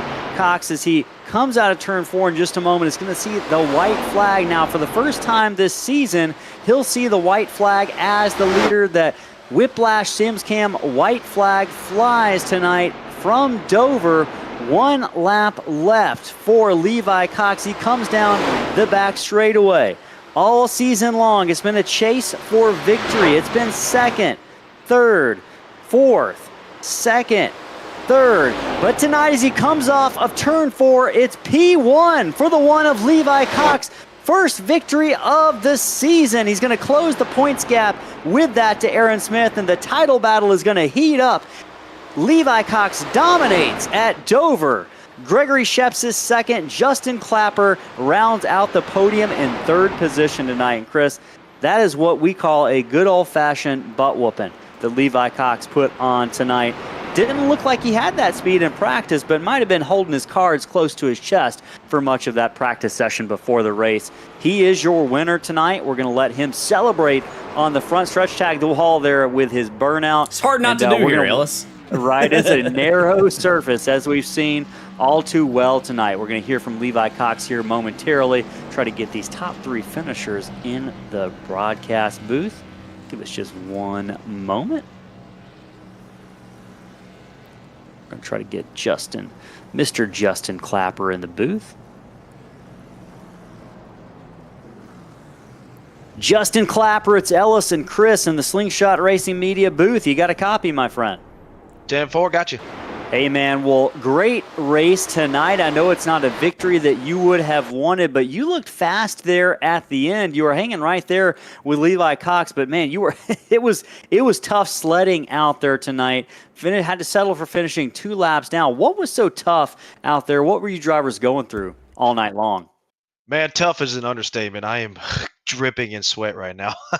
But, yeah, it was tire wear was everything. And it sucks that I was able to figure out a way to save enough tire to go a longer stint and be able to run kind of where he was at the end of that stint. We figured out running the bottom and kind of having a shallow exit really helped with tire saving. But unfortunately, it was too late to figure that one out. But real happy with a podium finish after missing a few weeks. So it's good to be back with you guys. Yeah, man, we were glad to have you back, and you came back in great form. 3rd place finish tonight. Any shout-outs before we let you go celebrate that podium finish? Yeah, as always, Mania Club, as you see on the hood there, we raise money for Connor's Cure for research for pediatric cancer. You can donate today at v.org/Mania Club. Everything I do on iRacing, every dollar earned, I donate to them. So shout out to those guys. Awesome, man. We appreciate you. Glad to have you back. Go celebrate that 3rd place finish. Thanks, guys. That was Justin Clapper, 3rd place finisher tonight. Now we're going to hear from the runner-up. Only driver who might have had anything tonight for Levi Cox, Gregory Shepsis in that 27. Gregory Shepsis, our 2nd place finisher tonight. This is the Slingshot booth. You got a copy? Yes, sir. Man, we were Ellis and I were talking in the last few closing stages of the race there, Gregory, about how, man, if we're in your shoes, got to feel pretty good about this result tonight. I know that you'd want the win, but with the speed that one had tonight, it seemed like maybe you were just best in class out there. Yeah, I definitely was. I definitely do feel like I was best of the rest, and I definitely do feel happy about this result. This season has been riddled with mistakes. I've been fast in qualifying almost every single week, but I just don't have the results to back it in the race. And tonight I finally have that, and I'm happy about it. Yeah, you definitely seemed like you had the right mentality tonight. You had great speed in qualifying, got the pole. It seemed like you slipped back because you were thinking about the long run tonight. Was that your strategy early on? Yeah, early on I wanted to conserve the right front. I knew that we could only do about 60 or 70 laps, and I wanted to make sure I could take full advantage of that early stint. Well, we're looking forward to seeing you on track next week at Talladega. We know it's going to be very entertaining. We know you'll put on a good show. Before we let you celebrate this great run tonight, this great points night for you, you got any shout-outs? I just want to thank Chase for putting on this league. I want to thank you guys for broadcasting it. I want to shout out pinegolfco.com. It's a company that Chase and I are launching next year. That's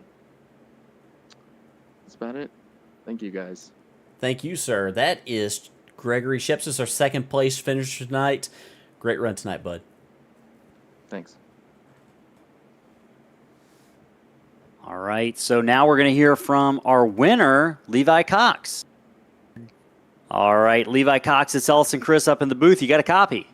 Yes, sir. How are you, Ellis? Oh, man, we are doing great, and I don't know if we're doing as good as you right now because you made it look easy out there tonight. I know that it was anything but we were watching you in practice, and I was kind of remarking to Chris during the pre-race as you guys were just kind of getting ready for qualifying that I was surprised you weren't higher up on the leader charts. I saw you run a faster lap in the kind of the closing minutes of practice, but were you kind of sandbagging in practice, or were you just figuring it out and just trying to run consistent laps? Because you did a great job at saving those tires tonight.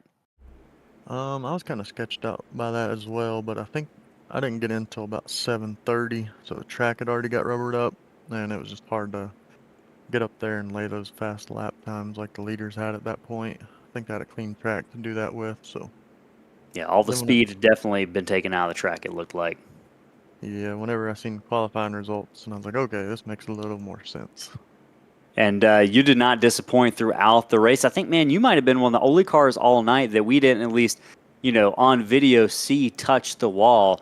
How is that car handling for you up front in terms of just exit off the corner, loose? Did you have any close moments out there tonight? Not tonight. I scraped the wall getting into 3 once, but other than that, it was pretty clean. In practice, it was a little looser than it was the race, so that was a little bit surprising. And not having very many restarts, you didn't have to worry about the loose condition too much because it started getting tighter the longer it went. So yeah, we saw a couple of guys slide up into the wall throughout the evening.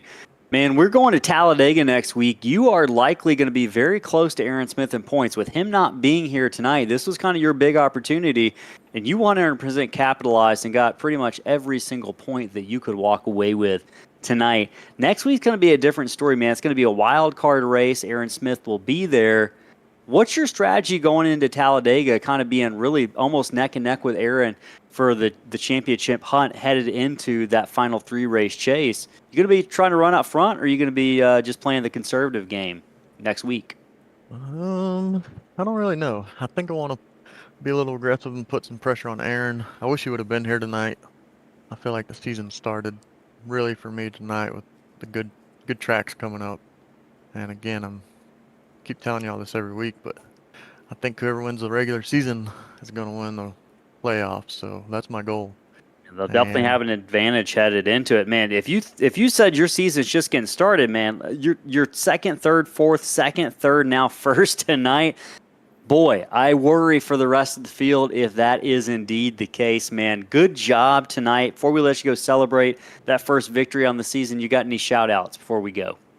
Yes, my crew chief Larry, you guys at Slingshot Racing Media, Chase for putting on the league, Cody Glenn Cox Music, Facebook, TikTok, and YouTube. If y'all haven't listened to him, go give him a listen. And my girlfriend Morgan for letting me do this. And just thanks to all y'all.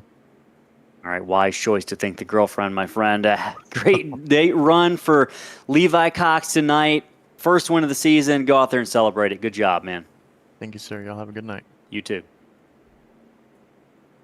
All right, so we've heard from our top 3, including our winner. It was a dominating night, Chris, for Levi Cox. He's going to walk away. Really, we don't have the points yet, but it's going to be very close with Aaron Smith not here tonight. These are your 2 championship favorites. Obviously, we'll have a 3-race playoff, but as Levi said, the guys who are starting up at the front in that championship playoff, regular season points do matter in terms of where you are stacked and the advantage you have over the drivers behind you. So tonight, session results from Dover. We talked to the top 3. 4th was Chase Leahy. 5th, Anthony Burleson. 6th, Joshua Kerner. I believe that might be his highest finish on the season. Brandon Roberts has to settle for a 7th place finish after having a lot of speed tonight. He was saying hi in the chat earlier, lamenting some of his mistakes. Chris Blassie settles for 8th position. Mike Weber finishes 9th. Ricky Mandela Jr. is going to finish in the 10th position on the evening. Chris Harvey had speed tonight, but just had too many incidents, ends up finishing 125 laps down, dropped out early after a crash. Glenn Grimm, same story, had speed early, finishes 12th. Michael Benton and Dale Lee are going to round out the final 13th and 14th positions. This was a tough track. This might be the toughest race we've seen of the season, and maybe the toughest race of the season over the course of these 15 races, Chris. So I know, great race. Anything stick out to you tonight or surprise you?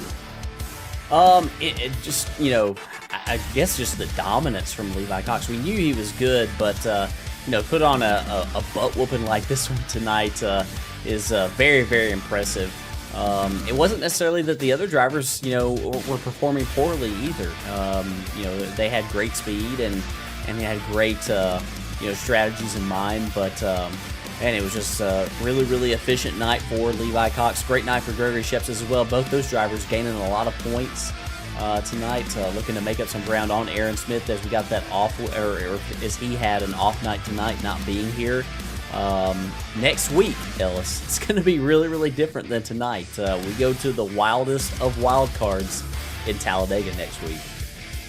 The wildest of wild cards is the best way you could describe it. We kind of talked to Levi Cox about his strategy. Said he wanted to get aggressive. I think we're going to see a lot of aggressive drivers next week in Talladega, Chris. It's going to be race number 8 on the season. It's going to send us off into the Thanksgiving break. After that, we'll have a nice little off week, eat some turkey, and then come back for Charlotte to start the second half of the season. Everyone who's tuned in tonight, we appreciate you so much. We hope everyone has a great rest of their evening, a great rest of their week. We'll talk to you next week, same time, Thursday night, TNT Series from Talladega. Tonight from Dover International Speedway from Dover, Delaware. It's been a pleasure, folks. Ellis Thomas and Chris Smith in the Slingshot Racing Media booth. Have a great week.